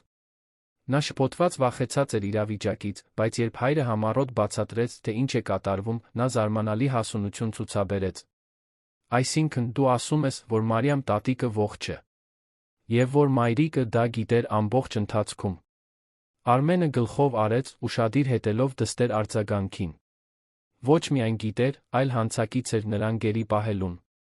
Բելլան երկար լուռ մնաց, մշակելով տեղեկությունը։ Վերջապես, նա նայեց հորը։ Ես ուզում եմ նրան ճանաչել։ Տատիկին։ Ուզում եմ ճանաչել այն մարդուն, որի համար դու ամեն ինչով ռիսկի ես դիմում։ Եվ այսպես, ուշ գիշերով, Անահիտը Բելլային տարավ Մարիամի սենյակ։ Տարեց տիկինն արթուն էր, պատուհանից նայում էր դրսի աստղերին։ Երբ տեսավ Բելլային ներս մտնելիս, աչքերը լցվեցին արցունքներով։ Թոռնիկս, շշնջաց նա։ Դու ավելի գեղեցիկ ես, քան ես պատկերացնում էի։ Բելլան ամաչկոտ մոտեցավ։ Անահիտը մնաց դռան մոտ, նրանց տարածք տալով, բայց մոտ մնալով, եթե անհրաժեշտ լիներ։ Տատիկ, սկսեց Բելլան, իր ձայնն էլ դողում էր, ցավում եմ։ Ցավում եմ այն ամենի համար, ինչ պատահել է ձեզ։ Ես չգիտեի, ոչ ոք ինձ չի ասել։ Դա քո մեղքը չէ, սիրելիս, ասաց Մարիամը, դողացող ձեռքը մեկնելով։ Սրա մեջ ոչինչ քո մեղքը չէ։ Բայց հիմա, երբ գիտես, պետք է ուժեղ լինես։ Հայրդ քո կարիքը կունենա գալիք օրերին։ Ես նրա կողքին կլինեմ, խոստացավ Բելլան, բռնելով տատիկի ձեռքը։ Ինչ էլ որ պատահի։ Դիտելով այդ տեսարանը, Ալավերդյանների ընտանիքի 3 սերունդները վերջապես վերամիավորված, Անահիտը հույսի վախի խառնուրդ զգաց։ Հույս, որովհետև այդ վերականգնվող կապի մեջ մի խորը գեղեցկություն կար։ Վախ, որովհետև գիտեր, որ մոտեցող փոթորիկը դաժան է լինելու։ Եվ նա ճիշտ էր։ Հաջորդ օրը, երբ Արը ծագեց ծիրանենի ագարակի վրա, իր հետ բերեց ոչ միայն լույս, այլ այն վստահությունը, որ հաջորդ օրերը կփորձեն նրանց բոլորին այնպես, ինչպես հազիվ թե կարող էին պատկերացնել։ Ռուբեն Սամվելյանի տված 3 օրվա ժամկետն անցավ խեղդող լարվածության մեջ։ Ծիրանենի ագարակը վերածվել էր ամրոցի, անվտանգության աշխատակիցները պարեկում էին օր ու գիշեր, տեսախցիկներ տեղադրված էին ամեն անկյունում, մշտական հսկողության մթնոլորտը բոլորին նյարդայնացնում էր։ Անահիտը հազիվ էր ճանաչում այն վայրը, որը 3 տարի իր հանգիստ տունն էր եղել։ Այժմ ամեն ստվեր կարծես սպառնալիք էր պարունակում, ամեն տարօրինակ ձայն ստիպում էր նրա սրտին արագ բաբախել։ Արմենն անխոնջ աշխատում էր փաստաբան Մարսել Ֆերոյանի հետ, հավաքելով բոլոր ապացույցները, պատրաստելով ցուցմունքներ, կառուցելով մի գործ, որը կներկայացվեր ոչ միայն քաղաքացիական դատարան, այլ դատախազություն։ Դա հսկայական աշխատանք էր, տասնամյակների կազմակերպված հանցագործություններ էին բացահայտվում, կապեր էին գծվում, զոհեր էին հայտնաբերվում։ Մարիամը, որն այժմ կարողանում էր ձեռնափայտի օգնությամբ քայլել սենյակում, պնդում էր մասնակցել բոլոր հանդիպումներին։ Նրա հիշողությունը տպավորիչ էր, կարողանում էր հիշել տասնամյակներ առաջ լսած խոսակցությունների մանրամասներ, ներգրավված մարդկանց անուններ, կասկածելի գործարքների կոնկրետ ամսաթվեր։ Նրա միտքը, նույնիսկ այդքան երկար գերությունից հետո, սուր էր մնացել։ Բելլան, որը սկզբում շփոթված վախեցած էր, ուշ գտավ տատիկի հետ շփման մեջ։ Նրանք ժամերով զրուցում էին, Մարիամը պատմում էր, թե ինչպիսին էր Արմենը մանուկ հասակում, Բելլան խոսում էր իր կյանքի, երազանքների, վախերի մասին։ Դա մի կապ էր, որն արագ աճում էր, սնվելով ընտանեկան սիրո փոխադարձ կարիքից։ Վերոնիկան մի նույն ժամանակ դարձել էր ուրվականի նման մի ներկայություն տանը։ Նա իր սենյակից դուրս էր գալիս միայն երբեմն, միշտ խուսափելով բոլորի հայացքներից, միշտ մի արտահայտությամբ, որը հուշում էր, թե ինչ-որ բան է ծրագրում։ Անահիտը նրան երբեմն տեսնում էր պատուհանի մոտ, հեռախոսով խոսելիս, նրա անհանգիստ ժեստերը թեժ խոսակցությունների մասին էին վկայում։ Երրորդ օրվա առավոտյան, մի արոտ։ Շաբաթ օր, որը հակասում էր տան ներսի մռայլ մթնոլորտին, ամեն ինչ փոխվեց։ Անահիտը խոհանոցում օգնում էր տիկին Լուսինեին նախաճաշ պատրաստել, երբ Ռոբերտը, անվտանգության պետը, արագ ներս մտավ։ Օրիորդ Անահիտ, պետք է շտապ կանչեք պարոն Արմենին։ Մի իրավիճակ ունենք։ Ինչ է պատահել, հարցրեց Անահիտը, սիրտը արդեն արագ բաբախում էր։ Տիկին Վերոնիկան մի քանի րոպե առաջ փորձել է հեռանալ կալվածքից։ Երբ նրան կանգնեցրինք, նա մի քանի ճամպրուկ գրասենյակից զգալի քանակությամբ փաստաթղթեր էր տանում։ Անահիտը թողեց այն, ինչ անում էր, վազեց Արմենին կանչելու։ Գտավ նրան աշխատասենյակում Մարսել Ֆերոյանի հետ, երկուսն էլ կռացած սեղանին սփռված թղթերի վրա։ Պարոն Արմեն, Վերոնիկան փորձել է փախչել։ Փաստաթղթեր էր տանում։ Արմենի դեմքը խստացավ։ Նա անմիջապես ոտքի կանգնեց։ Հիմա որտեղ է նա։ Անվտանգության աշխատակիցները նրան հետ են բերել։ Հյուրասենյակում է։ Երբ հասան հյուրասենյակ, գտան Վերոնիկային նստած բազմոցին, շրջապատված իր ճամպրուկներով։ Դեմքը գունատ էր, բայց աչքերում մարտահրավեր նետող արտահայտություն կար։ Նրա կողքին, սուրճի սեղանի վրա, մի քանի թղթապանակներ էին դրված։ Արմենը կանգ առավ հյուրասենյակի մուտքի մոտ, կնոջը նայելով զայրույթի հիասթափության խառնուրդով։ Դու պատրաստվում էիր փախչել։ Դա փախուստ չէր, պատասխանեց Վերոնիկան, ձայնը փորձում էր ամուր հնչել։ Ես ընդամենը հեռանում էի, քանի դեռ ամեն ինչ չի փլուզվել։ Ես այստեղ չեմ մնալու, սպասելով, որ քո ինքնասպան խաչակրած արշավանքը ինձ էլ քարշ տա։ Իսկ փաստաթղթերը։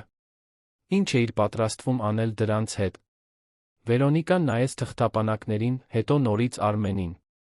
Պաշտպանություն։ Եթե դու պնդես ինձ ոչնչացնել, այս փաստաթղթերը ինձ հետ կգան։ Եվ երաշխավորում եմ, որ դրանք կօգտագործվեն այնպես, որ ամենաշատը վնասեն քեզ քո թանկագին մորը։ Մարսել Ֆերոյանը մի քայլ առաջ եկավ։ Տիկին Ալավերդյան, այս փաստաթղթերը ձեր հանգուցյալ սկեսրայրի, հետաբար, ձեր ամուսնու ժառանգության սեփականությունն են։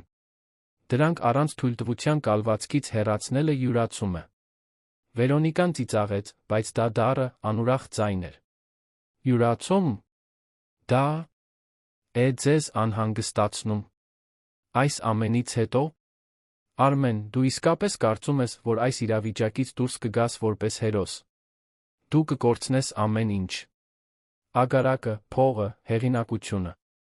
Եվ ինչի՞ համար։ Մի կնոջ համար, որն ավելի քան 2 տասնամյակ լռություն է ընտրել։ Նա ոչինչ չի ընտրել, Մարիամի ձայնը օդը կտրեց սրի պես։ Տարեց տիկինը կանգնած էր հյուրասենյակի մուտքի մոտ, հենված իր ձեռնափայտին, Բելլան նրա կողքին, աջակցելով։ Ինձ ստիպել են մանիպուլյացիայի ենթարկել, գերի պահել։ Իմ կատարած ընտրությունը գոյատելն էր։ Վերոնիկան ոտքի կանգնեց, առաջին անգամ դեմ առ դեմ կանգնելով Մարիամի հետ նրա փրկությունից հետո։ Գոյատել։ Դու սպառնում էիր ոչնչացնել այս ընտանիքը։ Ամուսինդ արել է այն, ինչ պետք է աներ, իր ժառանգությունը պաշտպանելու համար։ Նա մի կնոջ գերի է պահել, գոռաց Արմենը, ձայն արձագանքեց սենյակում։ Ոչ մի արդարացում, ոչ մի պատրվակ չկա, որը դա ընդունելի կդարձնի։ Բելլան, որը մինչ այդ լուռ էր մնացել, մի քայլ առաջ եկավ։ Մամ, ասաց նա, ձայնը դողում էր, բայց ամուր, ինչպես կարող ես դա պաշտպանել։ Ինչպես կարող ես նայել տատիկին չամաչել նրա հետ արվածի համար։ Վերոնիկան նայեց դստերը, առաջին անգամ Անահիտը տեսավ, թե ինչպես ինչ-որ բան կոտրվեց նրա դիմակի տակ։ Ձեռքերը դողացին, աչքերը լցվեցին արցունքներով, որոնք նա պայքարում էր զսպելու համար։ Դու չես հասկանում, Բելլա։ Ես արել եմ այն, ինչ արել եմ, քեզ պաշտպանելու համար։ Ապահովելու համար, որ դու ապագա ունենաս, որ մեր ընտանիքը ուժեղ մնա։ Բայց ինչ գնով, հարցրեց Բելլան, արցունքներն այժմ ազատ հոսում էին նրա դեմքով։ Ինչ գնով, մամ։ Տատիկը տարիներով տառապել է։ Տարիներ։ Եվ դու գիտեիր, դու կարող էիր կանխել, բայց ընտրեցիր ոչինչ չանել։ Որովհետև ես սիրում էի քեզ, վերջապես գոռաց Վերոնիկան, նրա ինքնատիրապետումը լիովին փլուզվեց։ Որովհետև ամեն որոշում, որ կայացրել եմ, ամեն սուտ, որ ասել եմ, ամեն գաղտնիք, որ պահել եմ, եղել է քեզ քո ապագան պաշտպանելու համար։ Հաջորդած լռությունը ծանր էր։ Սենյակում բոլորը մշակում էին Վերոնիկայի խոսքերը, փորձելով դրանց մեջ որևէ ճշմարտություն, որևէ փրկություն գտնել։ Բայց Անահիտը գիտեր, ինչպես բոլորը գիտեին, որ սերը չի արդարացնում դաժանությունը, որ պաշտպանությունը չի կարող կառուցվել ուրիշների տառապանքի վրա։ Մարիամն էր, որ խախտեց լռությունը, նրա ձայնը մեղմ էր, բայց լի մի ուժով, որը զարմացրեց բոլորին։ Վերոնիկա, ես հասկանում եմ վախը։ Հասկանում եմ հուսահատությունը, պաշտպանելու նրանց, ում սիրում ենք։ Ես 24 տարի զգացել եմ դա, ցանկանալով պաշտպանել որդուս, բայց ոչինչ անել չկարողանալով։ Բայց դու ընտրություններ ունեիր։ Դու իշխանություն ունեիր։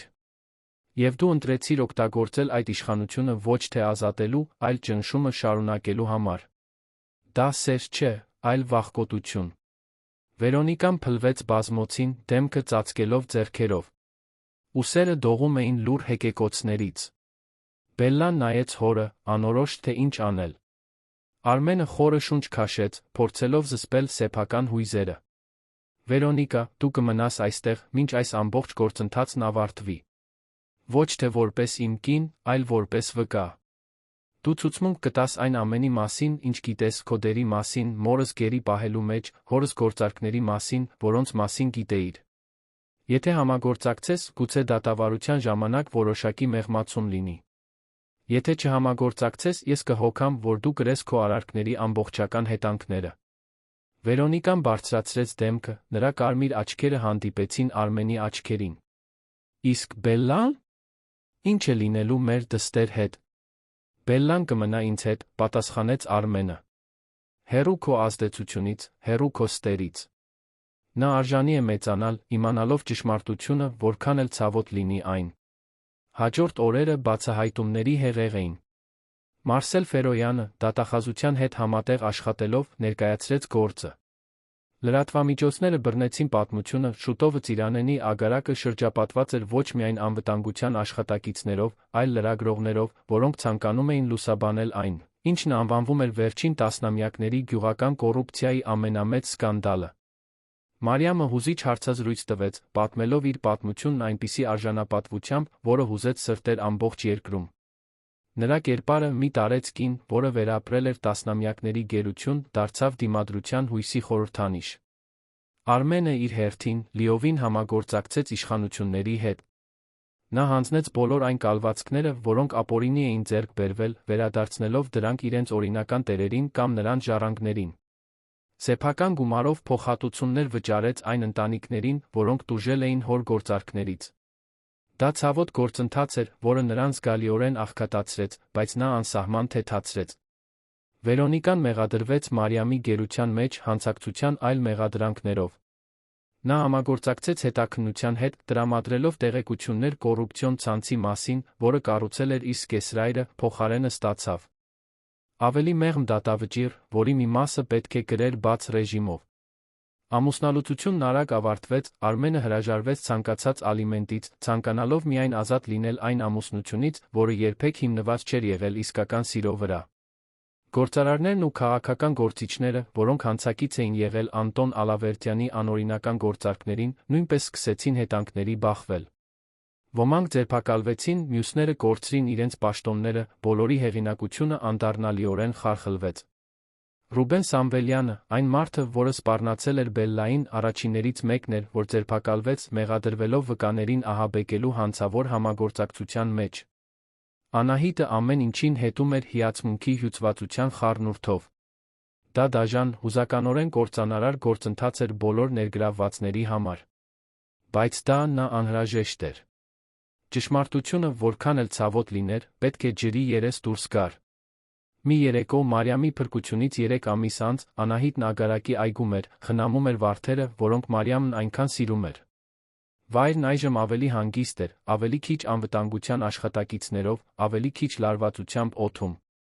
Փոթորիկն անցել էր, այն, ինչ մնացել էր, վերակառուցման դժվարին խնդիրն էր։ Մարիամը հայտնվեց, այժմ քայլում էր առանց ձեռնափայտի, թե դեռ զգույշ քայլերով։ Նա շատ ավելի լավ էր, քաշ էր հավաքել, մաշկն այլս այրված ու չոր չէր, աչքերը վերագտել էին փայլը։ Բայց ամենակարևորը, նրա դեմքին խաղաղություն կար, մի բան, որը, Անահիտի կարծիքով, երկար ժամանակ այնտեղ չէր եղել։ Ես քեզ էի փնտրում, Անահիտ, ասաց Մարիամը, նստելով վարդերի մոտի այգու նստարանին։ Անահիտը ձեռքերը մաքրեց իր կրած սրբիչով միացավ նրան։ Ինչ-որ բանի կարիք ունեք, տիկին Մարիամ։ Իրականում, պետք է քեզ հետ մի կարևոր բանի մասին խոսեմ։ Անահիտը սրտում սեղմում զգաց։ Մարիամի տոնի մեջ մի բան կար, որը նրան նյարդայնացնում էր։ Արմենն ու ես վերջին շաբաթներին շատ ենք խոսել, սկսեց Մարիամը, ապագայի, այն մասին, թե ինչ անել ագարակի մնացորդների հետ, ինչպես առաջ շարժվել։ Եվ մենք որոշ եզրակացությունների ենք հանգել։ Անահիտը սպասում էր, սիրտը արագ բաբախում էր։ Այս ագարակը, չնայած այն ամենին, ինչ տեղի է ունեցել այստեղ, չնայած բոլոր ցավոտ հիշողություններին, դեռ իմ տունն է։ Այստեղ եմ մեծացրել որդուս, այստեղ եմ տնկել այս վարդերը, այստեղ եմ կյանք կառուցել, նախքան այն ինձնից խլելը։ Ես չեմ ուզում լքել այն հիմա, երբ վերջապես ազատ եմ։ Դա հրաշալի է, տիկին Մարիամ, անկեղծորեն ասաց Անահիտը։ Բայց ագարակը մեծ է, մենք ընդամենը Արմենն ենք, Բելլանես։ Մեզ օգնություն է պետք, ոչ միայն այն գործող վիճակում պահելու, այլ այն նոր, ավելի լավ բանի վերածելու համար։ Մենք ուզում ենք ստեղծել բուժման վայր, ապաստան այլ մարդկանց համար, որոնք իմին նման իրավիճակներ են ապրել։ Եվ դա անելու համար մեզ պետք են լավ մարդիկ, որոնց մենք կարող ենք լիովին վստահել։ Մարիամը բռնեց Անահիտի ձեռքը։ Դու փրկեցիր իմ կյանքը, Անահիտ։ Ոչ միայն ֆիզիկապես, այլ շատ այլ ձերով։ Քո խիզախությունը, քո ազնվությունը, քո կարեկցանքը, այս ամենը ինձ ուժ տվեցին շարունակել պայքարել։ Եվ հիմա մենք ուզում ենք քեզ առաջարկել ոչ միայն աշխատանք, այլ գործընկերություն։ Մենք ուզում ենք, որ դու լինես այս նոր ընտանիքի մի մասը, որը մենք կառուցում ենք, այս նոր տեսլականի մի մասը Ծիրանենի ագարակի համար։ Անահիտը զգաց, որ արցունքներն այրում են իր աչքերը։ Տիկին Մարիամ, ես չգիտեմ ինչ ասել։ Ասա այո, ժպտաց Մարիամը։ Ասա, որ կմնաս մեզ հետ, որ կօգնես մեզ այս ցավի վայրը վերածել հույսի վայրի։ Այո, ասաց Անահիտը, ձայնը դողում էր հուզմունքից։ Ես կմնամ։ Անշուշտ կմնամ։ Երկու կանայք գրկախառնվեցին, այդ պահին երեկոյան արով ողողված այգում, Անահիտը զգաց, որ վերջապես հասկանում է ընտանիքի իսկական իմաստը։ Դա արյան կամ պարտականության մասին չէր, դա ընտրության մասին էր, դժվար պահերին ներկա լինելու, նրանց համար պայքարելու, ում սիրում ենք, նույնիսկ երբ ավելի հեշտ է փախչել։ Հաջորդ ամիսներին Ծիրանենի ագարակի վերափոխումը նշանակալի էր։ Արմենը, Մարիամի Անահիտի հետ միասին, սկսեց փոփոխություններ իրականացնել։ Կալվածքի մի մասը վերածվեց բռնության գերության զոհերի աջակցության կենտրոնի, առաջարկելով ոչ միայն ժամանակավոր ապաստան, այլ հոգեբանական աջակցություն, մասնագիտական ուսուցում, իրավաբանական օգնություն։ Մարիամը, օգտագործելով իր սեփական փորձը, դարձավ զոհերի իրավունքների պաշտպանության հզոր ձայն, դասախոսություններ կարդալով, վավերագրական ֆիլմերին մասնակցելով, պաշտպանության օրենքներում փոփոխություններ ոգեշնչելով։ Բելլան, որը սկզբում տրավմայի էր ենթարկվել այս ամբողջ իրավիճակից, նպատակ գտավ կենտրոնում օգնելով։ Նա կազմակերպում էր միջոցառումներ այն երեխաների համար, որոնք իրենց մայրերի հետ էին գալիս, ստեղծում էր արտ-թերապիայի ծրագրեր, կամաց ուրիշներին օգնելու միջոցով, գտնում էր իր սեփական բուժումը։ Անահիտը ստանձնեց ընդհանուր համակարգողի դերը, կառավարելով ամենօրյա գործառնությունները, ապահովելով, որ ագարակ ժամանած յուրաքանչյուր մարդ ստանա այն խնամքն ու հարգանքը, որին արժանի է։ Դա դժվար, հաճախ հուզականորեն հյուծիչ աշխատանք էր, բայց նա խորապես գոհացուցիչ։ Արմենը, որը կորցրել էր իր հարստության մեծ մասը, ուղղելով հոր սխալները, բացահայտեց, որ հիմա ավելի երջանիկ է, քան երբեք եղել է։ Նա հողը մշակում էր իր սեփական ձեռքերով, աճեցնում էր ոչ միայն եգիպտացորեն ու խաղող, այլ հույս ու քավություն։ Նրա հարաբերությունները Մարիամի հետ ծաղկում էին, երկուսը վերականգնում էին կորցրած ժամանակը երկար զրույցների, համատեղ ճաշերի պարզապես իրար համար ներկա լինելու միջոցով։ Մի գիշեր, փրկությունից գրեթե 1 տարի անց, բոլորը հավաքվեցին այգում հատուկ ընթրիքի։ Մարիամի ծնունդն էր, նրա առաջինը ազատության մեջ ավելի քան 2 տասնամյակ անց։ Սեղանը գցված էր աստղերի տակ, մոմերը կախարդական մթնոլորտ էին ստեղծում, օդը լցված էր անկեղծ ծիծաղով։ Անահիտը շուրջը նայեց սեղանին։ Մարիամը, փայլուն ու առողջ, աշխույժ պատմություն էր պատմում Բելլային, որը ծիծաղում էր ուրախությունից փայլող աչքերով։ Արմենը, հանգիստ այնպես, ինչպես նա երբեք չէր տեսել, գինի էր լցնում, կատակներ անում։ Տիկին Լուսինեն, որն այժմ ավելի շատ մորաքրոջ պես էր բոլորի համար, բարձր ծիծաղում էր ինչ-որ մեկի ասածից։ Եվ նա, Անահիտ Սարգսյանը, Արտաշատից եկած մի հասարակ երիտասարդ աղջիկ, որը ագարակ էր եկել ընդամենը աշխատանք փնտրելու, այժմ նստած էր այնտեղ, որպես այս անհավանական, բայց խորապես կապված ընտանիքի անբաժանելի մաս։ Արմենը բարձրացրեց իր բաժակը, գրավելով բոլորի ուշադրությունը։ Ես ուզում եմ կենաց խմել, ասաց նա, ձայնը լի հուզմունքով։ Իմ մոր համար, որը վերապրեց աներակայելին, մյուս կողմից դուրս եկավ ավելի ուժեղ իմաստուն։ Բելլայի համար, իմ հրաշալի դստեր, որը ցուցաբերեց իր տարիքից անդին խիզախություն հասունություն։ Տիկին Լուսինեի համար, որը տասնամյակներ շարունակ այս ընտանիքի ժաերն է եղել։ Եվ հատկապես, նա ուղիղ նայեց Անահիտին, Անահիտի համար, որն ունեցավ խիզախություն անելու ճիշտ բանը, երբ շատ ավելի հեշտ կլիներ երես թեքել։ Դու այդ օրը եգիպտացորենի դաշտում մեկ կյանքից ավելին փրկեցիր։ Դու փրկեցիր բոլորիս։ Բոլորը բարձրացրին իրենց բաժակները, Անահիտը զգաց, որ սիրտը լցվում է։ Ես ոչ մի առանձնահատուկ բան չեմ արել, համեստորեն ասաց նա։ Ընդամենը այն, ինչ ցանկացած պարկեշտ մարդ կաներ։ Բայց հենց այդտեղ ես սխալվում, մեղմորեն ասաց Մարիամը։ Մարդկանց մեծամասնությունը չէր անի։ Մեծամասնությունը մյուս կողմ կնայեր, իրեն կհամոզեր, որ դա իր խնդիրը չէ, կընտրեր անվտանգությունը արդարության փոխարեն։ Դու դա չարեցիր։ Եվ այդ ընտրության շնորհիվ մեր բոլորի կյանքերը փոխվեցին դեպի լավը։ Ընթրիքը շարունակվեց մինչ ուշ գիշեր, պատմություններ էին կիսվում, ապագայի ծրագրեր էին քննարկվում, ծիծաղ մի քանի ուրախության արցունքներ։ Եվ երբ Անահիտը վերջապես գնաց իր սենյակ, այլս ոչ թե հետնամասի փոքրիկ աշխատողի սենյակը, այլ մեծ տան հարմարավետ սենյակը, նա պատուհանից նայեց լուսնով լուսավորված ագարակին։ Այնքան բան էր փոխվել։ Ծիրանենի ագարակն այլս գաղտնիքների ստվերների վայր չէր։ Այն հույսի փարոս էր, ճշմարտության ուժի դրան դիմակայելու խիզախության վկայություն, անկախ գնից։ Անահիտը մտածեց այն ամենի մասին, ինչ տեղի էր ունեցել, բոլոր այն ընտրությունների, որոնք կատարել էր, բոլոր այն վախի պահերի, որոնց բախվել էր։ Եվ հասկացավ, որ ոչինչ չէր փոխի։ Որովհետև այդ ընտրությունները, այդ պահերը հանգեցրել էին սրան մի ընտանիքի, որը միավորված էր ոչ թե արյունով, այլ շատ ավելի ուժեղ բանով, ընտրված ընտանիքի, որը կառուցված էր ճշմարտության, արդարության անպայմանական սիրո հիմքերի վրա։ Դրսում եգիպտացորենի դաշտերը մեղմորեն օրորվում էին գիշերային զեփյուռից, բայց այժմ նրանք մութ գաղտնիքներ չէին պահում։ Նրանք ընդամենը եգիպտացորեն էին, որն աճում էր առատաձեռն արի տակ, ինչպես իրենք բոլորն էին աճում, բուժվում, վերափոխվում։ Եվ Անահիտը գիտեր մի վստահությամբ, որը գալիս էր իր հոգու խորքից, որ նա հենց այնտեղ էր, որտեղ պետք է լիներ, անում էր հենց այն, ինչ պետք է աներ, շրջապատված այն մարդկանցով, որոնց սիրում էր, որոնք իրեն էին սիրում։ Ճշմարտությունը, որքան էլ ցավոտ լիներ այն բացահայտելը, վերջապես ազատել էր նրանց բոլորին։ Եվ այդ ազատության մեջ նրանք գտան ոչ միայն արդարություն, այլ քավություն, ոչ միայն բուժում, այլ հույս ավելի պայծառ ապագայի համար։